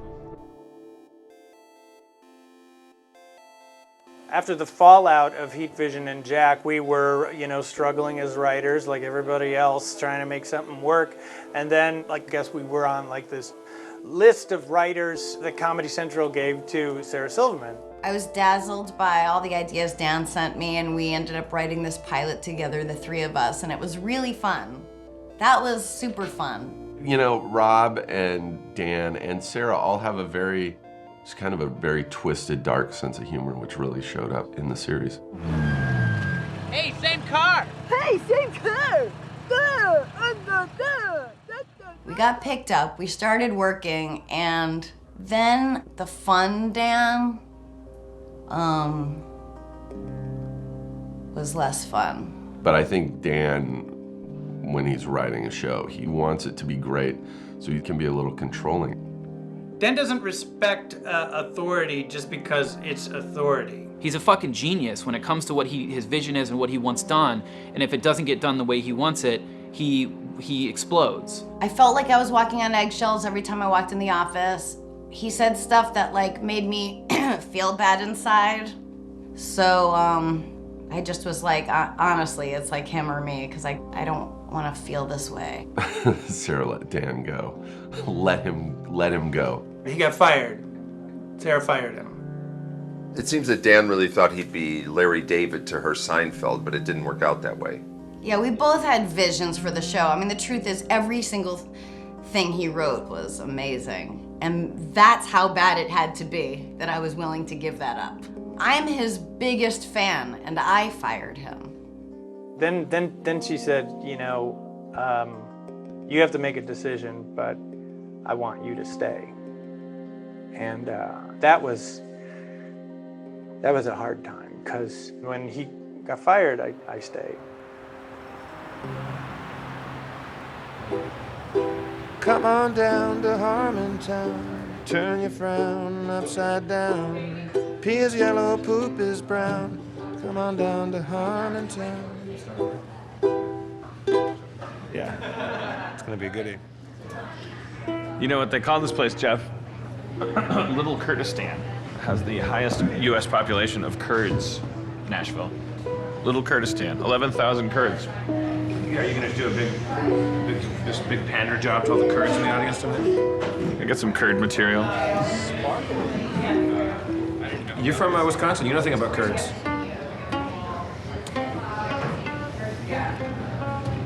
I'm not gonna dignify that with a response. I like tonight. I got a good feeling. I got a good feeling, and it makes me feel terrified because I feel very, very comfortable. So it starts to fill me with a Phoenician sense of obligation. No, yeah, tight's good. That's good. It's great. I like the idea of making a big deal out of it, like it's some kind of stunt. Yeah. Like I'm Jacques Cousteau. Put a light on it. We should put a headlamp on his head.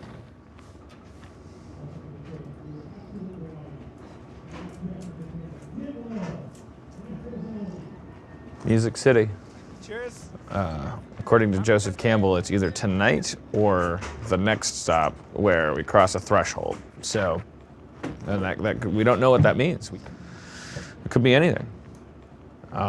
So the big question is, what has been being shouted at us by God that we've been ignoring? I'll tell you one threshold we're definitely crossing tonight. I love doing this.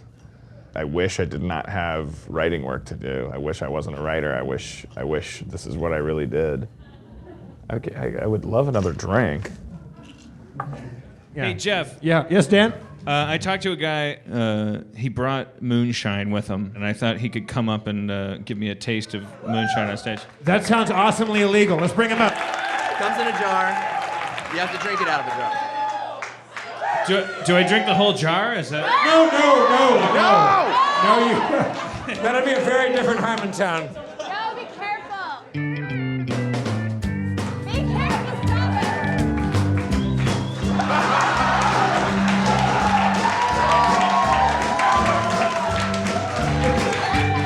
Well, I'm proud to be from Nashville, in the birth of the music scene. I'm drinking white lightning thunder, and you know my mother knows what you mean. Yeah, I gasped a little bit because you kept. Have you ever drinking moonshine before? No. It's good. The second sip tastes better than the third. Yeah. Wait. No, it's like, you know what it tastes like, and I don't mean to be... I tell you, it tastes like a fight with my girlfriend. It tastes like tonight Erin and I are gonna have a fight. No, you could probably run your car on this. So they're off stage. D&D begins. Time to bring up our dungeon master, Spencer Crittenden. Do you bring him up? Kathy, Dan's girlfriend, Maureen Sedana, Erin. Do you remember D&D though? No. Can you fly? You're a wizard, right? A lizard? A wizard. I'm sorry, Dad. I've had a lot to drink. Well, you. Can I grab your moonshine? Can I take your moonshine? You're hitting that pretty hard, man. This jar is like half empty. All right, Dan, this is where we left off. Dan, are you okay? Yeah. You're hanging by a thread over there. Give me one more sip of the. Are you happily drunk right now, or are you concerned? Well, I want to make sure that the audience tonight got their fill, like their ticket price fill. We got to make sure that everybody got what they wanted to get tonight. How do we do that? We take them on a bear hunt. Oh God. We're going on a bear hunt. Hey, what's going on here? Yeah. I am terrified. Oh, there's a river. We're going across the river. I don't see a bear anywhere yet. Oh my God. What on earth? Oh, we're in this other river. Oh, there's a tree. Time to climb this tree. I like how the people in the back are refusing to climb the tree. What is happening? It's a kindergarten thing. Yeah, it is. I don't see a bear. All right, come back down. Oh shit, there's a bear! Oh fuck, I don't remember how the rest of it goes. I just remembered that this happened. I'm so embarrassed. Like, what do we lift it for the podcast listener, or what? I mean, we lift it all, right? We have to lift it all. God damn it! How embarrassing. I'm gonna work the crowd. Okay. Can we get Dan the chest GoPro camera? All right, here we go. This is gonna be a fucking fiasco. I know it. What's your name? Haley. Haley. How do you know when you're finished? All right. Yeah. You need some help. Dan, it seems like you're afraid of human connection right now. What's your name? Matt. Matt. I don't think so. I feel like you're glossing. Work in the crowd. You're glossing over real humanity out there, Dan. What's your name? Jonathan. These poor people in Nashville just watched a guy like just drink himself to oblivion. It's not fair. I work the crowd. All right, Jeff. Yeah. Give them what they want, Harmon. Don't hurt them, Harmon. Nashville, heart of the South. Fucked your mama and the titties in her mouth. Walk the crowd, walk the dick. I'm gonna do it. What the beat? We gotta get all the people. Jeff, come on. I'm sorry. No, sorry. Dan, you're on your own, man. You're on your own. No, come on. Get John Lill up there to play guitar. Let's do the actual. We have to. Holy shit, that moonshine fucked me up bad. I apologize, everybody, honestly. All your money will be sitting in a pile. You can just take whatever you thought tonight cost you. I mean, either my job is to get that drunk and be really entertaining, like either I'm John Belushi or like I'm unprofessional, you know? And I don't think I have it in me to be John Belushi. Self-ridicule and of the station. I can't take it no more. I feel like a bad person. Oh, shit. This is terrible watching this happen.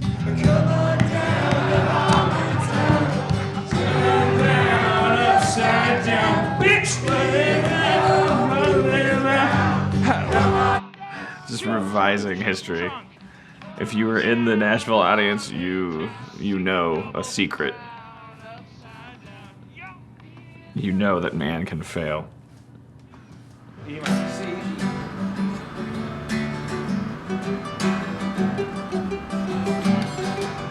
I'll allow myself to stay deluded and think that people that were at the show had a good time, but it felt like a warning shot over my personal shoulder. Like I don't want to be guilty of doing that again. I think you owe people who make a 5-hour drive a certain something personalized, something real. Last night in Nashville, the episode is only just being uploaded. I almost hope none of you heard it. Control was lost. Things broke down. My drinking was unforgivable. And I want to start with this confession to you. As an editor of Harmontown, I have never made more shame-based edits. I was editing things because I was like, I sound like a monster. I sound like and I don't want anyone or their mother to hear it. All right, maybe we could solicit somebody's help, like. I need to form a relationship with the audience everywhere I go. So I want somebody to tell me, like I'm gonna close my eyes. Who had? Let's all leave. I would notice. All right, who is in the most pain tonight? Like the most devastating? Maybe not physical, maybe emotional. A hand went back up there. Would you be willing to come up and talk to us? We never bully anybody. Would you be? It's okay to say no. I have a situation called alcoholism. All right. And I was just really hoping that Dan Harmon would make me a drink.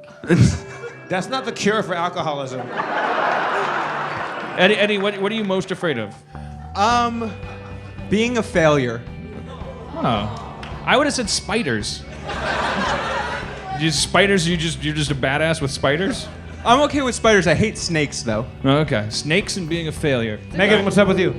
I work in an office, and I don't get along with anybody there. So. What's keeping you from connecting with people? That's good. I'm not a very nice person. My parents got divorced like 4 years ago, which, I was surprised by. Like, it usually doesn't happen that much later in a person's life. I remember my dad trying to talk to me about our parents' separation and me getting so embarrassed. My dad doesn't even talk about that sort of stuff or anything real, for that matter. All right, Maya, what's your biggest ambition? What's your biggest dream?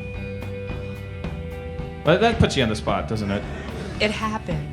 Oh, you're like me. You've lived your dreams. Like, I had a TV show. I got fired from it. They finally caught up. I wasn't fishing for that. I wasn't fishing for that. Stop it.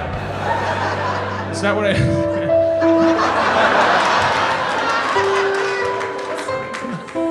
Mommy, why did NBC fire me? Snakes! No! Oh, well, that explains everything. We're not so different, Eddie Geller.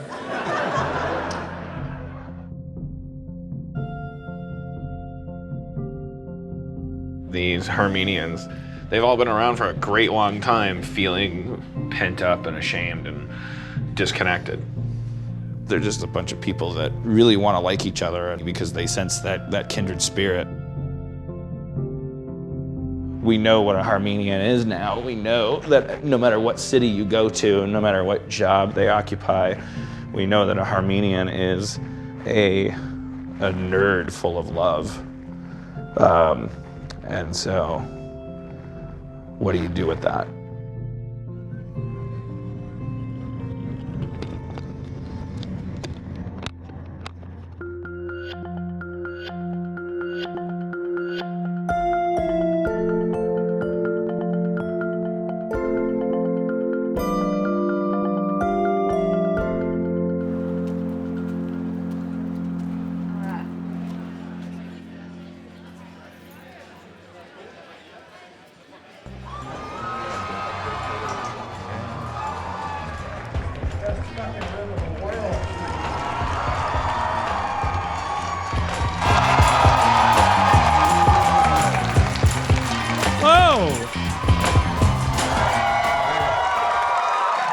All I can do is fuck it up. That's it. That's this is the coolest room I'll ever be in. Even before you guys filled it with your coolness, this room feels very much like the Pixies must have played here at some point. Daniel Day-Lewis probably got a hand job at some point. It looks like a town hall. Like it's got this wooden stage. Jeff's podium was sanded out of Abe Lincoln's casket. There's still a top hat in the drawer. That's what Lincoln wore, right? A top hat. He was known as the fancy president. Boy, it's great to get. Yeah, stovetop. Thank you. So somebody bothered to yell out a correction on the type of hat that Abe Lincoln wears. And now the audience is cheering that person for correcting the Abe Lincoln. Yeah, but for those of you who've listened to the podcast, especially on our tour, people popping off from the audience is a huge staple of our diet up here. Well, let's not Springer them. You know, let's not wind them up. Yes, it's true, Jeff, that eventually people do tend to get riled up and yell things out, but we can't. Let's go to shut the fuck up. All right, I will come out there and I will beat the fuck out of you. I'm not intimidated by this city. Fuck you too. Can't understand you. Can't hear you. I don't care. It's Spike Lee shot stuff here. Doesn't matter to me. Yeah. That was my fault. I rubbed the lamp too soon. Don't want to tell him. I say, anybody have a paternity test that's unresolved? Wanna just pop up here. Anybody not know who what's going on in their life? Just wander up. It's Brooklyn, Jeff. We could get stabbed. Ladies and gentlemen, Jason Sudeikis is here.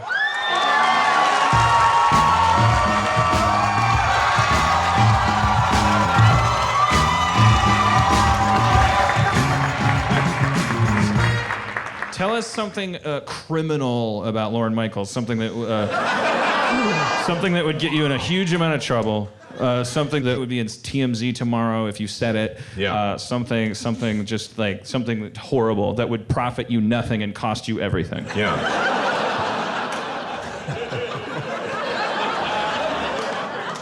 Oh boy, just one? Just one? Is that what you Yeah. Yeah. We'll edit it out.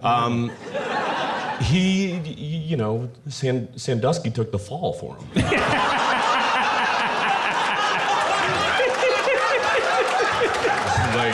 I meant the recruiting violations. Aren't the recruiting? I don't know. Yeah. That's fine. No, you guys are safe. You're safe. You're a comedic institution. You're fine. So Dan, name a couple of your favorite Jason Sudeikis sketches from the last season or two. I mean, you've known him for a good long time, right? I like his Joseph Biden impression. All right. Does NBC own that? Am I gonna? Do I have to license that? Joe Biden has to ask NBC if he can do it. It's bad. It's Comcast. Jason, I have a question. So when a new political figure comes on the scene and you kind of look like that person, is it like the greatest day of your life? Where you're like, oh, I fucking got Biden. I mean, it's a long way from just Chevy Chase just going out there and falling down, or like Dan Aykroyd. Yeah, we'll never get back there again. Jimmy Kurt. No. By the way, can I? Oh, that's right. You know him. Yeah. I texted him, I'm doing my show in Brooklyn tomorrow night. Are you in New York? And 3 hours later, he texted back the word country. How do you spell it?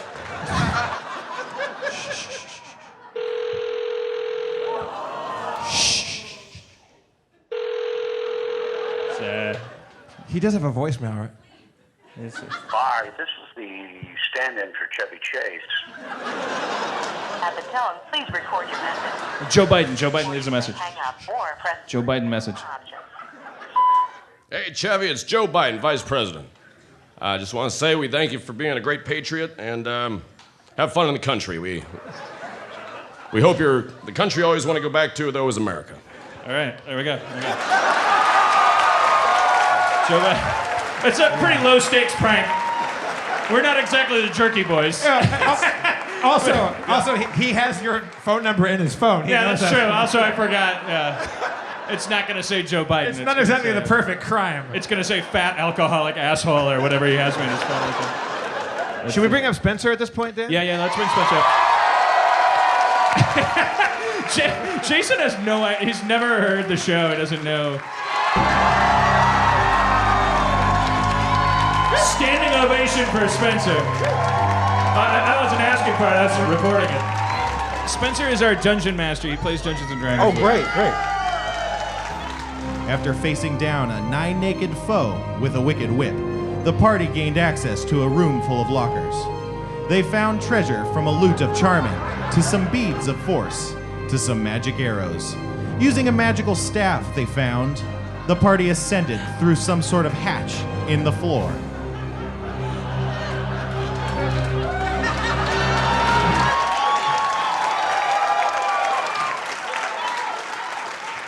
I fire a single arrow. I use all of my focus, and also I'm really beautiful while I'm doing it. At this point, you've accrued many magical arrows. So which one? You got non-lethal arrows, good aligned arrows, sleep arrows, You or have V this arrows. memorized? I don't understand what's happening. I'm a dungeon master. Yeah. That's amazing. Oh, shit! I'll take his high fives. I'll take all of his high fives. Yeah! Give him half. Oh. Give him half of the high fives. Here, those are from those guys. There you go, yeah. You had your guys' weapons and names memorized? But also, and he remembers it all, and he writes it all down. It's amazing. I did not know this. A friend of his said, you know, that the day he came, he'd been listening to your podcast, and he said, you know, I want to see Harmontown because I really feel like I should play Dungeons and Dragons with Dan Harmon. He came to the show with the intent of meeting him and doing D&D with him. That's incredible. Gonna do a low stakes, gentle stage dive. Just gonna go up to the edge and make it come alive. Gonna crawl like a little dog paddle. Gonna just go out there. It's gonna be like a raffle. Like, they're very, very careful. They're very careful. Everyone's gonna be fine. Everything's gonna be fine. Come on down, Harmontown. Turn that frown upside down. Wait, I gotta go backwards. Is brown. Come on down to Harmontown. Space Cosmos, see ya, humanity. Rockin' Brooklyn, I want to do reality. Fuck your mama, fuck your daddy, fuck your dad. Holy shit, I feel like Saddam in Baghdad. Worshiping me, worship my Dan had never floated before in a crowd. It's a really exhilarating feeling. And it's a perfect metaphor for what this is. It's just, he's a giant, rich, hairy toddler. He smells, he's got BO from the bus. Just going, can you guys that paid $23, could you just carry me around the room with your love? That's insane. He could do no wrong. That's a transformative feeling. Like it's like a trust exercise. It's like there's fucking people holding you up. And they're all nerds, you know? They all failed gym. Holy shit. Amazing. Dan has been on such an immense high. There's so many people who came out, are so kind and so responsive and so loving, and I love you and thank you so much because he has given hope to all of us who are self-destructive and who are depressed and who are anxious and who don't fit into normal society. and makes us not feel alone. See you at the bar. I just really want to thank you for, especially Abed. I was diagnosed with Asperger's like about a year before the show came out. Oh, I'm so jealous. I I mean, need to hug you for that. it's not an easy diagnosis to score, man. You helped me stand up for myself, and I never wanted to say that to you directly because I'm a chicken shit.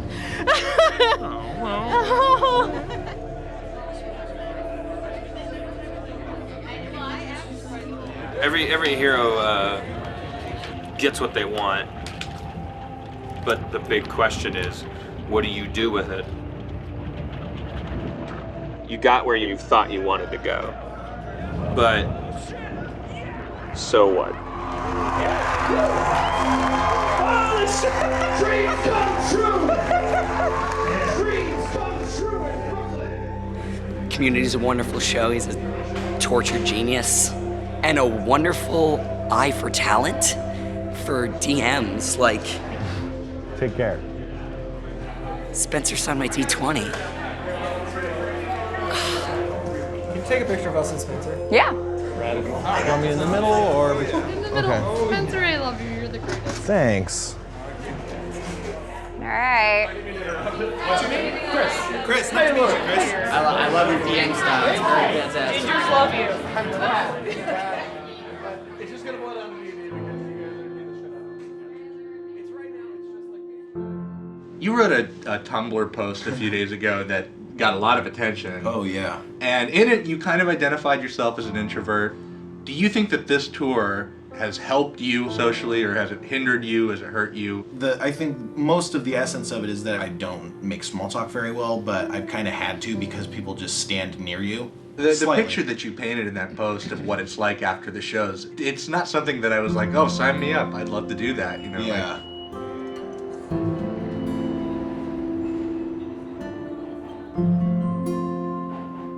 I'm not someone who smiles very often, like, at all. It doesn't mean I'm not happy, I just don't smile. Initially, every time people would ask me for signatures and stuff, and for pictures, it would make me really happy, and so it would be genuine. But at some point, I noticed that when people would approach me and say hi to me, I'd just like put on a smile. I wasn't compelled to smile, but did it anyway because it seemed like the right thing to do in the context.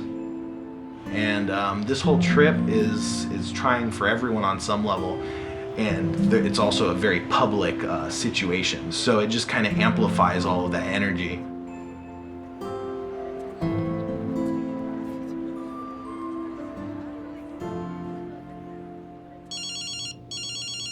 Hello.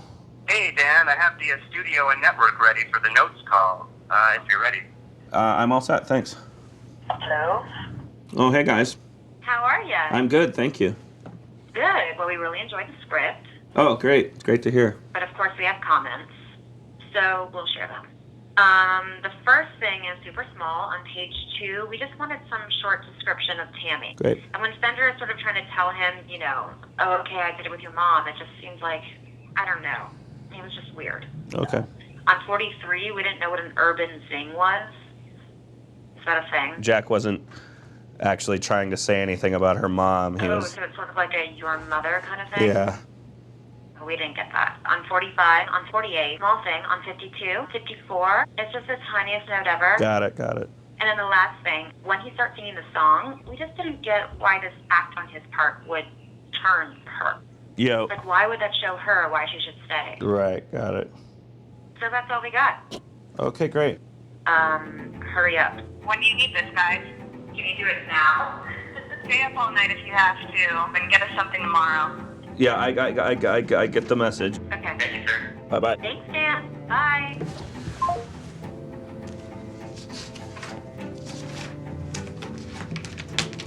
Yes, I'll get started immediately. Right after I go to a show. Yeah. Anytime you're ready, Hosni. All right. Chevy's barely in this one. Hooray! I'm not in it at all. We thought you were talking about your index finger. All right, cold open, fade in, anthropology classroom. The classroom is in full for final. Dan and I went through a valley where we weren't talking to each other for a year. but I knew he was doing something with Sony and NBC, and more often than not, these things never go anywhere. I went through a lot of ups and downs and things, and I just kept writing pilots, and eventually one stuck, and that was Community. You're lucky, Jeff. It's not too late for you.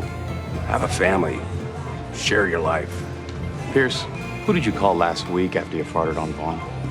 You. And who did Abed call after that squirrel stole his hot dog? Me. That's sharing your life. If you have friends, you have family.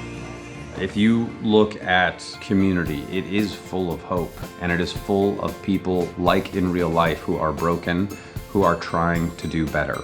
And I think that speaks to a lot of people who sometimes feel overlooked or lost, that you can really create some kind of community. Probably most of our favorite person, Dan Harmon.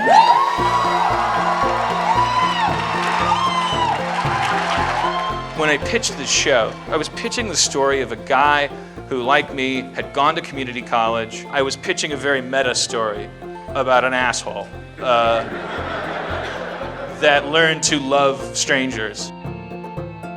There has been this dialogue and this love letter between our fans and our show because they're the ones who have kept us afloat for many seasons. Season 3 was a bit of a heartbreak for a lot of us that worked on Community because it was the first time that we were snatched off the air. What was that period like, sort of when you didn't know when these episodes were going to come on? It's inconceivable to say this and believe it, but I started drinking more. Our show's always been pretty chaotic, and you know, the end of season 3 was not the first time on the show that we didn't have a script. He's working for a business at the end of the day. Like, it's a business. I think it's to people who work above me. Yeah. I am a liability that isn't worth the benefit. So what does that mean? Low-rated show. It's not generating much revenue. Well, let me ask you. Did you see it coming that you were going to be like fired? I always joked about it. Yeah. Maybe they got the idea from me. It was stressful, and when everything happened, it was hard. It was very hard for everyone.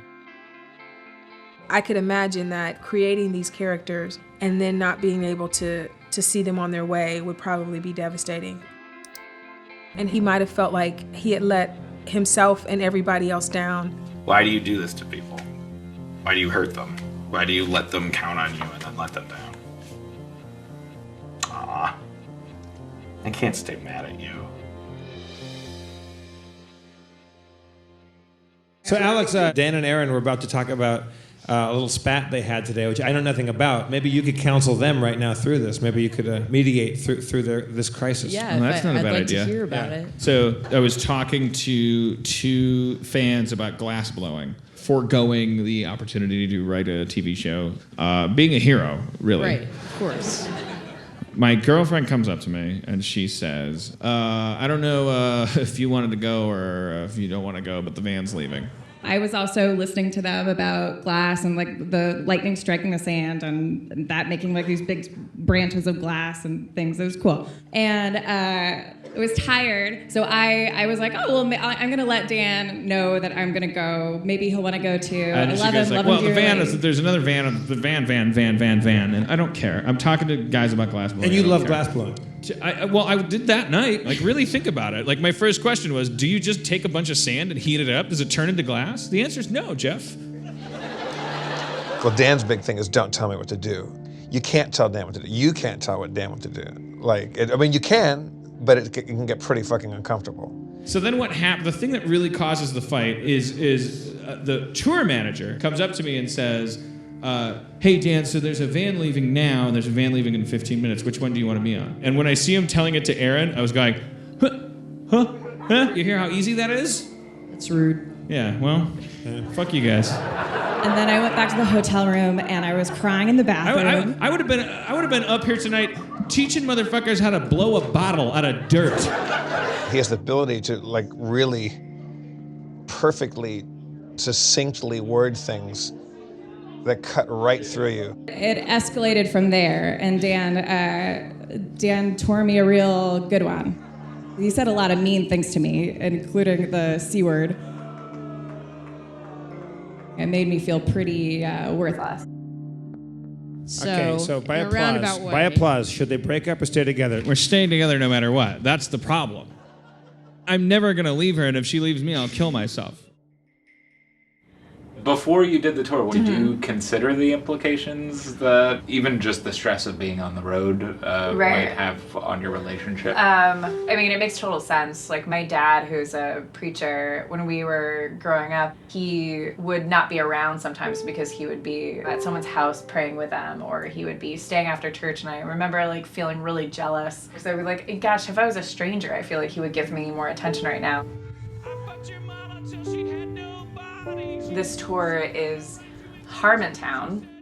So it's about him. Everyone's focus is on him. So he is also just totally focused on him. So if I'm upset about something, like it really is just my problem. Oh my God, this is Harmontown! Let's hear it one more time from the mayor, Mr. Dan.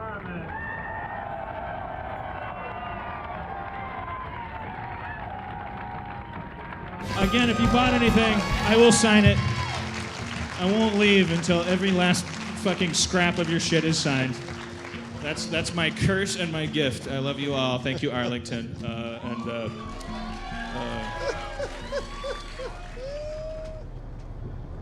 I told 300 people that you called me a cunt, and now thousands. Yeah, that was the best you could do. Like that hot button makes them go. That was not the best I could do. I could have said more. I didn't say everything. Well, bring it. No. Tell There's them. no point. No, there's no point. Well, what did I say that was so bad? It's not what you said. It was some things that you did. Yeah. No, you would say, yeah. Not necessary. More nuanced.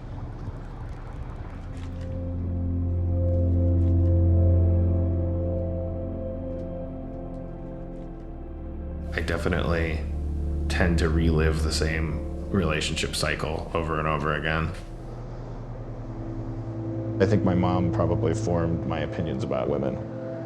Everyone's mom is the first woman they meet, and their dad's the first man, so you're like, okay, here's how men and women interact. My dad would hit us with a belt if we had like a felony offense. My mom handled the misdemeanor offenses with more just kind of spontaneous slaps across the face. My only recourse in that household were some of the craziest people there were. And I catch myself being incredibly like abusive to Erin, like verbally and emotionally, like when she starts to remind me of my mom. Like the idea of now she's got notes on my behavior. There's always a new way for me to improve the way I deal with her. And I turn into this, if I've had enough drinks in me, I can turn into a like bone-chillingly dispassionate Hannibal Lecter, Kevin Spacey in Seven. I shift into this persona that is sociopathically kind of gleeful at the kind of like disconnection that I feel. You know what I mean? Like I Is that what she was talking about last night? And she said, "It's not what you said, it's what you did." Yeah.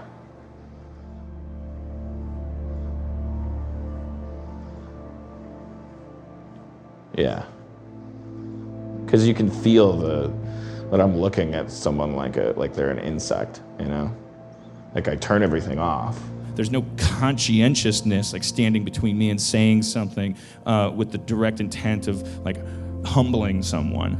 The abuse is in the behavior. It's the glare and the like the just flaunting like the fact that I don't feel anything. You said backstage something about the idea that like you like the tears. Is a part when you're in that mode. When I'm way overboard, yeah. When she finally starts to cry, and then I feel something inside me that goes, ugh, delicious tears.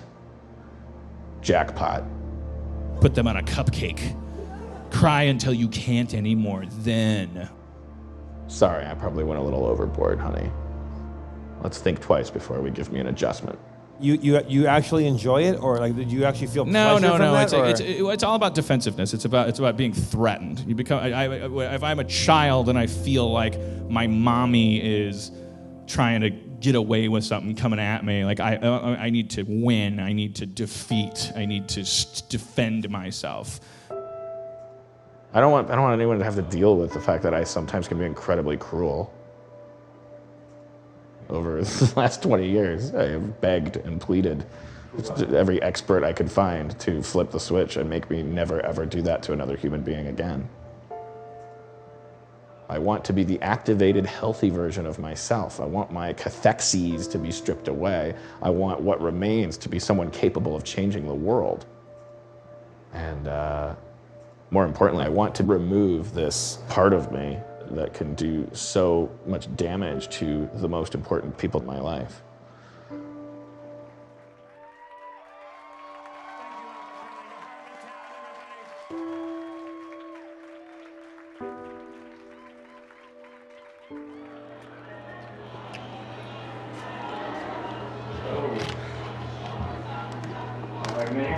Yeah, go ahead.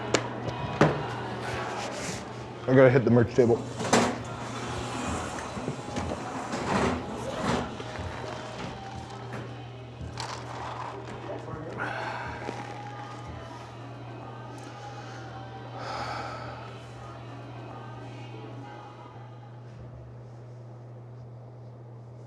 Well, that was Weightless, right? They got their money's worth.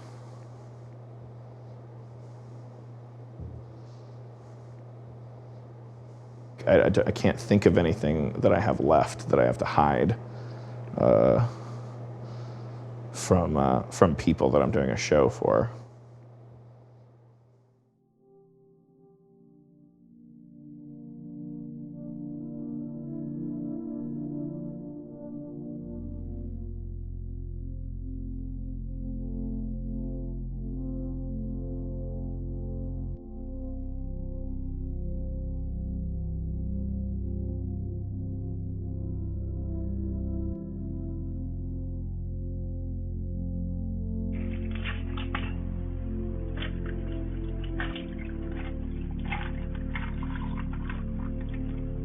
All this honesty, all of this talking about turn-ons and turn-offs and pet peeves and kinks. What is that? Why is that important? What's the best you could hope for when you're doing that?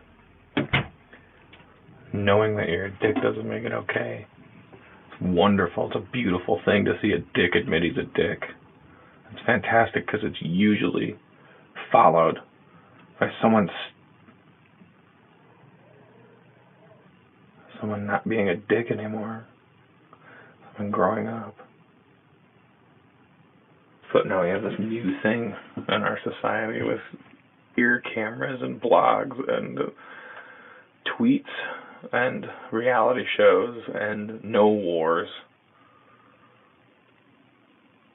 We have 250 million man-children figuring out what makes them a dick and celebrating it, and nobody growing up and not being a dick anymore.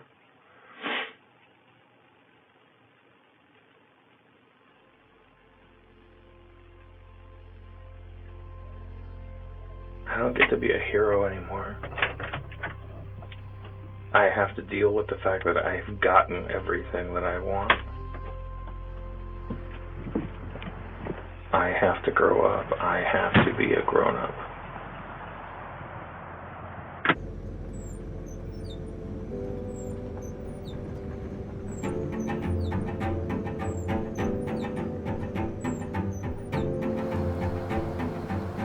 I need to jump onto this pilot and complete it in time to, I'm already kind of fucked, but if I can get them something, I might still have a chance of being one of the candidates. This is something that I could probably get Erin's help with, and it'll help me to talk to somebody else, and she might enjoy that.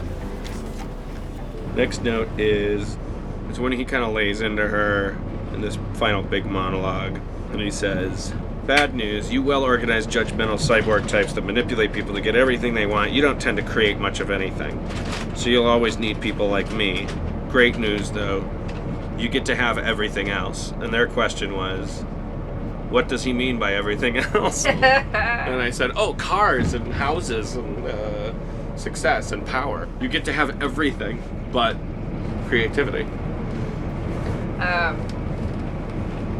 So can you list those things?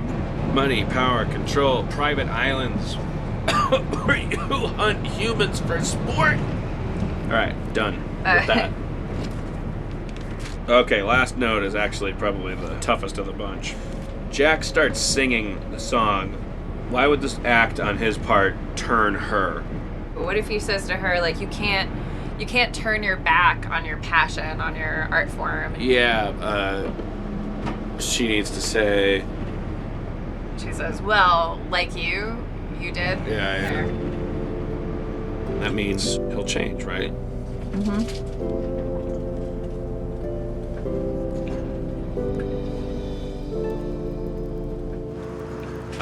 Then there's an announcement for the bus. She stands up, looks down at him.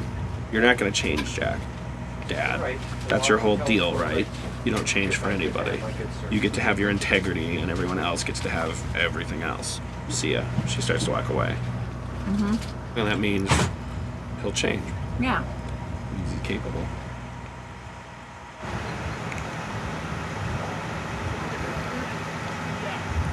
Come and go? Anyone else?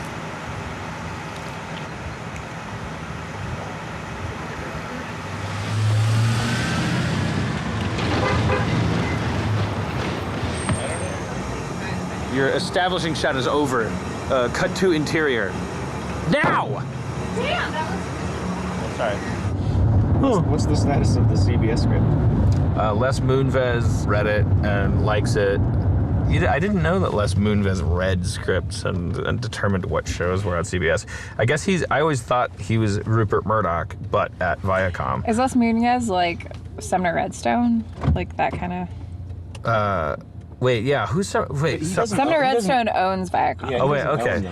I mean, it doesn't matter, right? Like they're invisible floating heads that you'll never meet. Is it amazing that these guys have wizard names, all of them? My name is Steel Couch Toe. I run everything because my mom named me weird. Sal Whipwind. Sal Whipwind. So what's the next step? Well, Les Moonves has to go to the Temple of Mumra and turn into Sumner Redstone, which is they're both mummies, but one's bigger than the other, and fights Lionel. Are you giving us the behind the scenes how TV really works? Yeah, this is how TV works. It's all run by a giant diamond robot who was once human but who encased himself in diamond so that he could survive in space. He has a giant umbilical cable going from his crotch to the stratosphere, which depletes the ozone but provides entertainment. He has a toilet that works like an elevator. Once he's done filling the Earth with television, he will start to fuck Jupiter with his giant robot dick. What were you asking? What was the real question? You wanted to know what happens? I detected an air of tension from Jeff, I think, because his clothing schedule's been thrown off. Reading him emotionally, like he's not engaging with anybody. He's not like taking delight in. He's not humping candles. I assume the reason is because his clothing is important to him, and I noticed he was wearing a sweater and regular pants, so that must be like a hermit crab out of its shell. I think he just needed to get back and wrap himself in his raiments, and he'll be fine when he gets here. But they don't know what you look like. Look at this. Look at that happy camper. Like Frank Sinatra, like he had rules that when you go on stage, you shave and you wear a suit.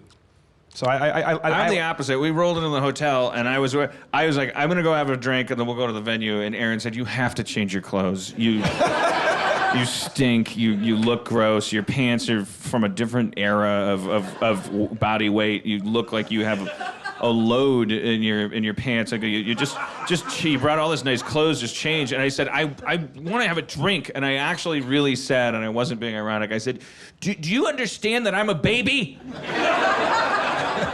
and she went, "Yes, I do. I'm changing you."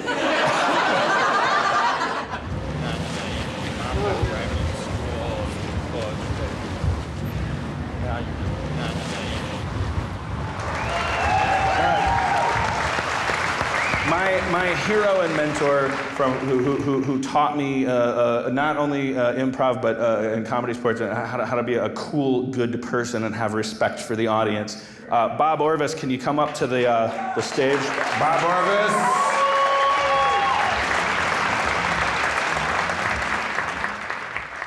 You were always talking about Andy Kaufman, and he also just wanted the audience to have a good time, and sometimes he thought that involved the sacrifice of himself.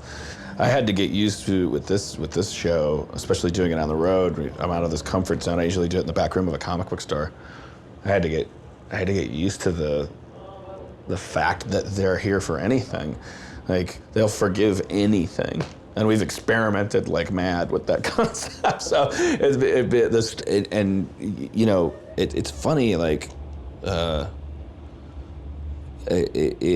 took this class in LA. It was like an acting class, but anybody can take it. It's like an image workshop where you go through all these weird exercises where you find out your essence, meaning how other people perceive you. And 85% of people who look at me from across an airport without me saying a word think I'm sarcastic. They think I'm an asshole. But you know what? The one thing that is really cool that I never said is Community has such a heart to it. And it's one thing about you, as cynical as you can fucking get, you always had a good heart, you know? I'm parked right there. So, good to see you. You look good, man. Look what you did. Oh, thank you.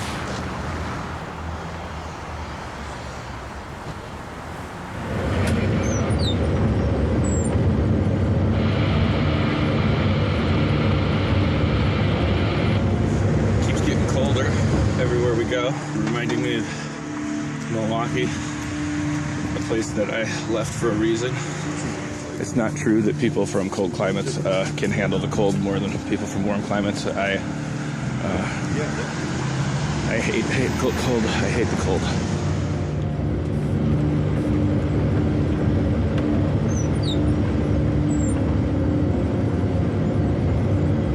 Oh, shit. What? I can't see. Windshield wipers on high, maybe I can break that ice off here. I got about an inch now. Some ice is still up on this thing.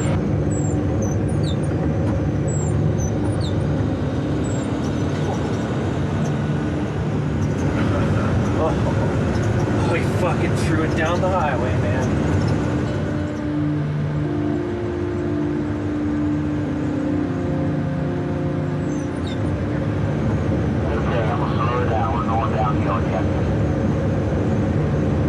There's the tour bus and he ain't slowing down. Watch out, this bus is in a big ass fucking hurry. Oh yeah. Shit, where'd the fucking road go? You left. It's like having a blindfold on. It looks like he's got off the road.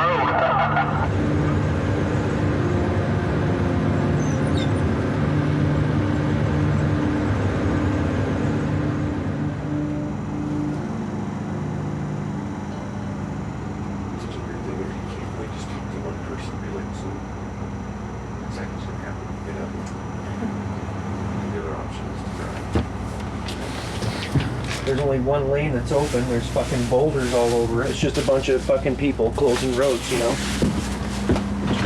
I Fuck. wonder how long they close roads for. I mean, I think we're getting close to the cutoff of backtracking because it's an 8-hour drive. Basically. It's just all fucking closed, including the road out in front of us. We're nearing the point of no return on the strategy of going back. I think so. Around. It's 2 hours back and then 8 from there, right? So we're looking at that's going straight to the show then. Let me just clean all this up. Let me take care of this first. Jason cleans when he's stressed. No, I do little bits every day just to take care of the savagery. You know how it is. Um, Slight savagery, just minuscule Slight sabotage. But yeah, so we're at that point right now where drive back, go take a chance on an avalanche road with one lane open. Right. I think you should try to think a little more positively than that, Jason. Well, I've checked all the way across. It's not a good fucking picture. It's January in the West, you know. This is the fucking problem. Do you want me to show you on the map? They've closed this too. And this. From here to here is closed. This whole area right here is fucking closed. Here comes the sun. Look at the sun. Beautiful day here. Motherfuckers. The big road closed gates. They've got them right across the interstate. And I already drove around that. Should we talk to some of your driving brothers out there? Yeah, the brethren, it's funny because here goes a truck now. You know, he just left out of here, and it's hard to say what he's gonna do, you know? You know, here they all go, so where are they going? Oh, fuck, it's open. We're out of here. Fuck that, look at that. Look at all the traffic coming our way. We are gone. Fuck it. I'm just gonna get in with I'm gonna be like a cow and get in here, and we got everybody, right? Yeah. Yeah, fuck it. They must have opened it. Look at all the traffic.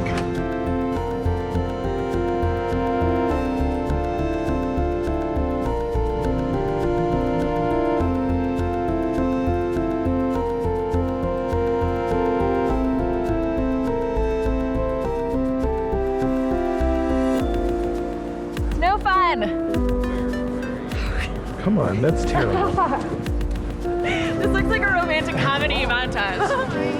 We don't make balls. Nope. Should we make snow angels?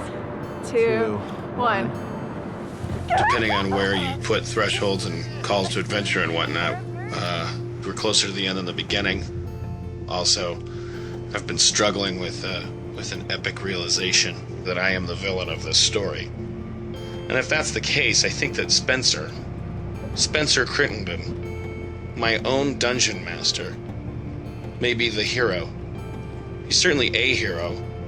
He has been plucked from the security of his parents' basement and whisked across a threshold into a strange land to which he has adapted, going down a road of trials, dealing with drunk dicks and adoring fans. He's met with the goddess of unconditional appreciation, and all of this has only caused him to realize how alone he will always be. It's very heroic sounding stuff, much more heroic than me, which makes me realize that I must kill Spencer, or he must kill me. So, Spencer, if you're watching, prepare to be destroyed. You're saying story structure-wise, he's on a journey. He's meeting the outside world. He's coming to grips with other people and what that means about him. So we're going to find out that he's the hero of this, like. And that makes me like Jafar. You know, I didn't mean to say it like Christopher Walken, but it's Jafar. That makes me like Jafar. Yeah, to his Aladdin.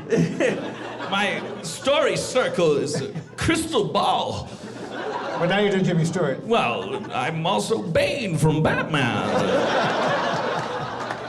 Many people talk like this, Jeff. Because you also found out on the tour bus driving here overnight that Spencer's a better rapper than me. Spencer can rap better than you. Yeah. Yeah. That's not true. Well, that's spoken like a hero. Yo. Don't turn around. Yo, don't turn around. Just behind you, always behind you. He's right no behind matter you. where you look, I'm always gonna be behind you. He just took his dick out. His dick is out of his pants right now. Gonna find you, flicking in the trees. I'm gonna find you. Come on down to Harmontown. Turn that frown upside down. Diversity. He is yellow, poop is brown. Denver. Come on down to Harmontown. You know I'm Spencer, I'm the dungeon master. If you mess with me, it's gonna be a huge disaster. Cause I'm 6'4" and I pack a bunch. But bitch, don't be asking what I had for lunch, because I'll tie you up with ropes and chains. And when we play in D&D, you know I hold the reins. Cause with a lightning bolt or a fireball, you best roll a climb check before you climb that wall. Oh shit! Come on down to Harmontown. Turn that frown upside hero. His yellow poop is brown. Jeff. Oh yeah, shit. I didn't know I was gonna have to rap now, but I will, because I was on the road and I had tried to kill the audiences when I was away in Seattle, but now there's a rap battle, and I know that Spencer is the man who's rising taller in the saddle. He sits high, his beard's hanging low. Dan's up there, and how long he'll last, I don't know. The altitude's so high. He's a kind of overweight guy. He had so much kettle vodka last stage, I think he might die. Oh, come on down to Harmontown. Pink pop. Chip chop down to Harmontown. Slip slop down to Harmontown. Yeah, that's fucking how you do it. All right. That's nice. Good job, Spencer. Thanks, guys. Thanks. You broke your cherry, Spencer. Cherry, You did good. That's a reference over my head. Well, I like that. Yeah, how's it going? It's fantastic to have an awesome dungeon master being featured on the podcast. Thanks. Sorry you didn't get to see very much of it. But That's okay. We'll still follow the podcast, but I was wondering if I can give you a hug. yeah, no problem. What's your name? Hold on. What's your name? I am Brayden. Okay, Renee. Nice to meet you. It's nice to meet you too. Thanks. And keep it up. Are you gonna come to the Whiskey Republic? Unfortunately, no. It's been a long day. All right. Yeah, I know the feeling. Well, take care. You seemed a little sad in your blog. I just get depressed. I mean, I've always got depressed when nothing happens, when everything's happened, when good stuff happens, when bad stuff happens. You said everyone could appreciate me, but no one can understand me. Like that realization, it's given me full permission to be who I am. Yeah. And then you're like, yeah, but who I am is still alone. I think that it's just personal relationships seem to be the most important. But I don't have very many. I'm just saying, like, people want you to be who you are. You're a hero to them because of your incorruptibility. They like what they see. They've liked what they've seen for a long time. Everybody that I've ever talked to since the first time we had you up on stage was going like, do you realize what you have here? Like, what how did this happen? It was like magic, you know? By going limp and letting shit happen, like, the show was open to this guy that wanted to dungeon master being our dungeon master.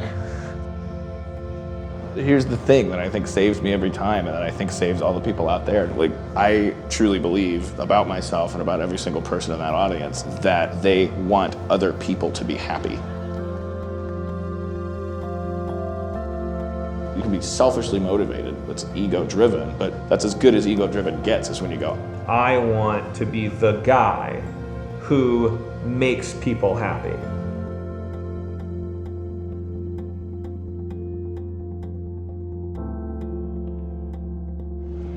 good job, baby.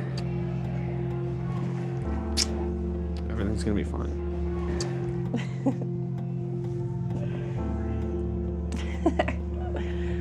Hi. Hi. Oh, babe, here's your Sharpie. Oh, I better hang on to this for signing.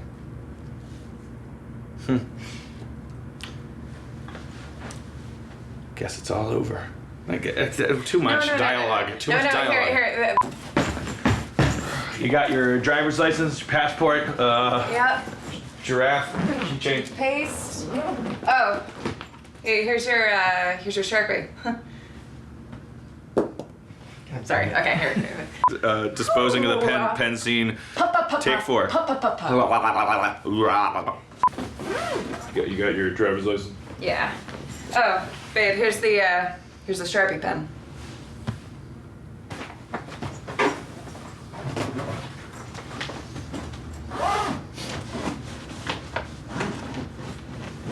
Superimpose shots of me signing a bunch of stuff.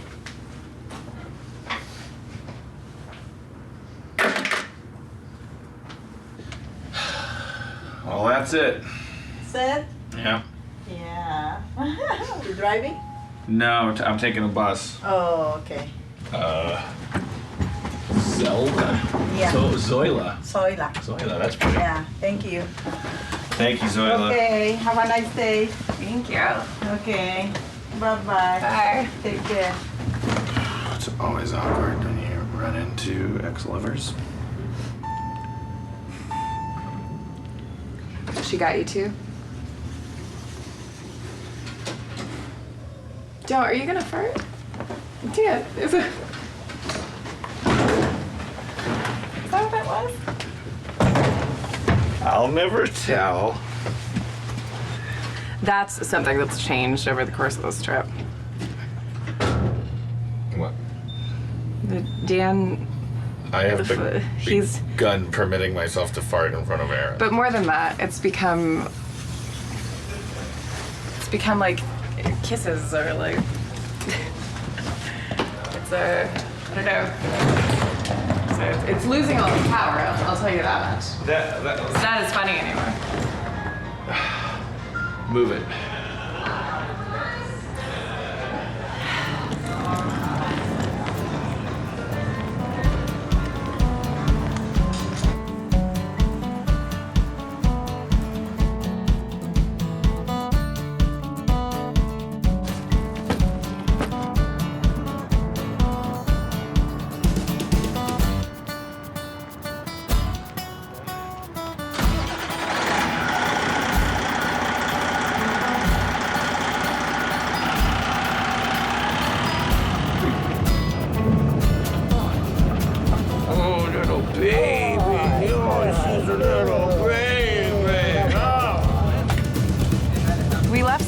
We left Spencer at the last truck stop. Spencer? We forgot our most important person. How did we realize? Did he text you? All of a sudden I saw my phone ringing and it said Spencer, and I was like, we left him. Yeah. He's not calling from the phone. Nope. Yeah. Everyone was preoccupied. I was too busy looking at puppy training Oh my God, what if he had left his phone on the bus? How long? Oh my God. No, we would have. Oh my God. Well, we would have assumed he was sleeping. Man, they got to Holy shit, his parents would have assumed. Oh my God. He's like, no one will argue that he's the most important part of this tour and everyone's favorite person. Apparently, unconsciously, we would all argue.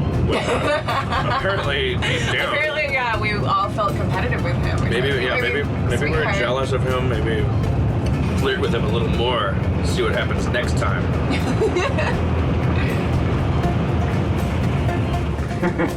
Oh, there he is. He's just standing out front. So casual, just eating some chips. He put up his finger like we wouldn't see him. Like, here I am. Here he is. Spencer! How's it going, guys? Sorry. Spencer. What's all good? I failed. Holy fuck. Oh, man. How's your sandwich? It's really good. Good. It's the sandwich of homecoming. Well, that's it. This is the moment when it really sinks in that we're done and that we did it. We did a little tour. All right, Harmon, I think it's time to bring this train right into the station. And talk about what we learned? It's so sad. It's a bummer. Have we grown at all as people? I think we have. I know I have, you guys. From this one show that I've joined you on. The show, it just dissolves and everybody's the show. Like, we prove there's no show, and then the audience embraces that there's no show, and the show gets to become this crock-pot of weird ingredients that happen to be there that night. It's kind of marvelous to me, like, in the sense that I marvel at what goes on and how completely different it is every time. As I close down the show, I wonder how to grow in Harmontown, where pea is yellow and poop is brown. I see a sea of hands across this bay and land, reaching out for Harmontown. I see Brooklyn coming at me with style. I love everyone here. I see their eyes and their smiles, and I just want to reach out to them and welcome them to Harmontown. That's it. I mean, we're pretty much done now. It's almost like a new start. That sounds pretty contrived, but that's really how I feel about it. Honestly, no joke. getting to know you is my favorite part of this tour. That's so awesome, man. And I really can't imagine Harmontown without you in it. You're a centering force. You're the world's narrator. You're okay. You too, man. When people come up and go, I was sitting in my apartment surrounded by pizza boxes and mannequin legs of my own. I thought there was something wrong with me. My next door neighbor didn't like me. I felt like every time I opened my mouth, I had to lie because I don't like what's inside of me. And then I heard your podcast or I saw your TV show, and something about it made me feel like I didn't have to be ashamed of myself anymore. And it's made me more able to express myself, and it's made me able to do what you're doing, which is find other people who don't mind what I'm saying.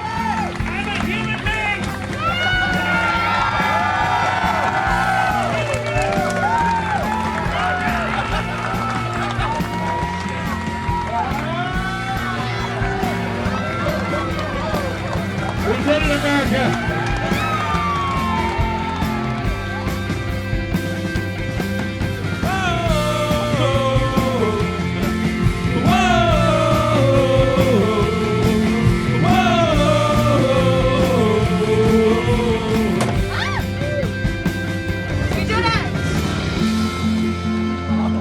See you soon, buddy. Yeah, man. A couple days, right? Can I get a Dan Harmon hug too? Sure.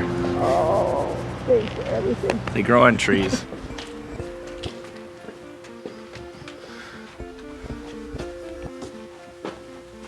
This is the room that we were talking in right before I left.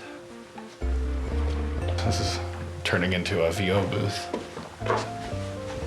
Lots of people will be able to play and make things here. We'll be able to rent this space out for nothing, you know, people who need it. People will be able to do podcasts in here if they want, you know. This is a nice big soundproof space. All those guys over at Sony, you know, they seem to disagree about what it took to write good scripts. So I thought to myself, I wonder how hard it is to be a studio. I'm gonna go ahead and guess before knocking on a sheet of plywood that it's a piece of cake. I feel like I'm never gonna get the chance to do this again. I mean, it's not every day that someone who's rich and famous pulls you out of obscurity and just lifts you up on a pedestal. People imagine themselves being rock stars so they could have a life like this. And all I had to do was be a nerd as a child. Hello? Hey, I'm home. Did you miss me? Oh, of course. The great Spencer. I hope that I'll approach life differently, you know, after this whole thing. I don't think people are really as aware of our mistakes as we are, and we just think and live in fear that everyone's judging us, but they're just doing their own shit and worrying about that everyone's judging them. So in light of that, it's like I don't have to worry about myself as much because people just kind of enjoy what I'm about. I mean, I very much hope that I can apply what I've learned to the rest of my life. But I don't know, I'm a pretty stubborn person.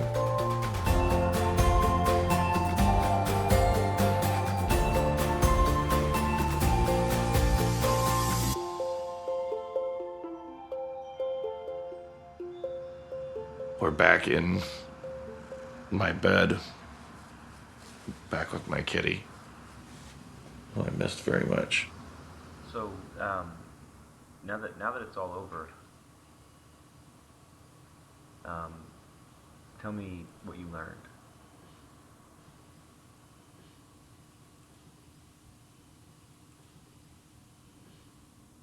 I tried too hard for an audience that wanted me to just exist. I have just been drunk for an audience that didn't mind. I came clean as much as I had dirt left. There's not much more to me than a guy that just wants people to like him. I learned that I have effects on people. I have effects on strangers that admire me. I have effects on 23-year-old dungeon masters whose lives are not yet fully formed and therefore could be sucked into the gravity of mine. That's a good thing for a guy like me to be able to have effects on people. And that means that it's up to me, 40 years old, I have to become responsible.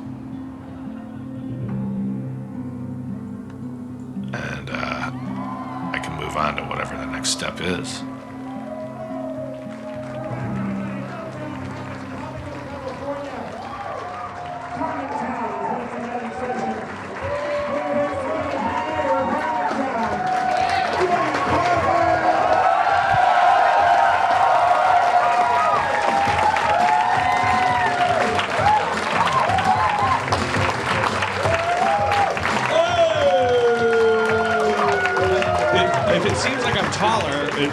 They raised the stage here at Meltdown. It's not just because I got my job back. I'm not floating.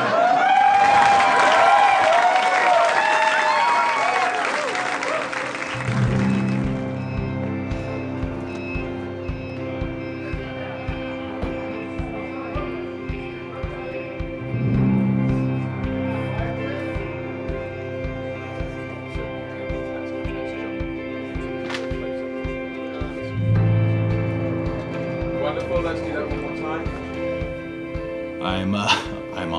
I'm on Community. I'm on Community. Do you need him on set? Superstar's gonna go away. It's too good for us now. We knew you when you were nobody. Son of a bitch. Let's go on a bell and let's roll.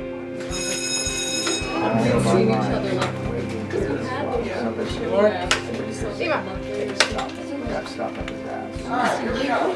Yeah. Please. Ready and action.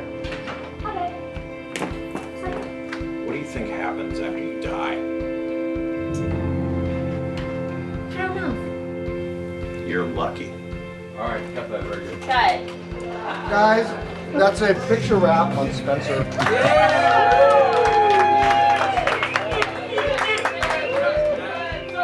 All that matters at the end of it all is the content on the screen for these 13 episodes. Doesn't matter what time slot we have, doesn't matter what our ratings are.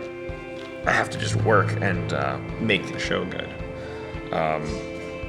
For me, it's a way of reaching out, touching people, making them happy.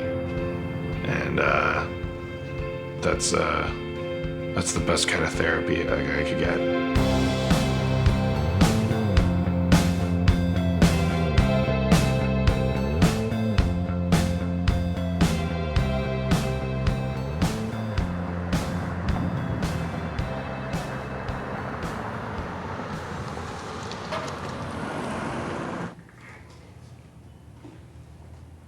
So what are you gonna do today?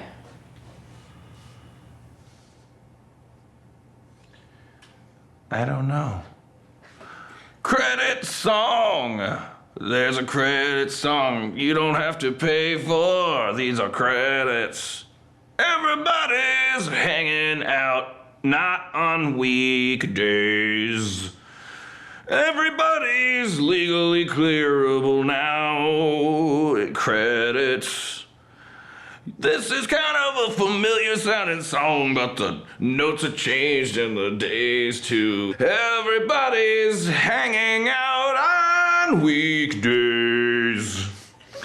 Everybody's hanging out forever. You want a small slice of my coronary artery? You better get to the beginning. You want to participate in entertainment? Come on, infant. Hey! Everybody's doing stuff on the weekdays. Thursday's okay with me. Everybody's got a flaming sword dick.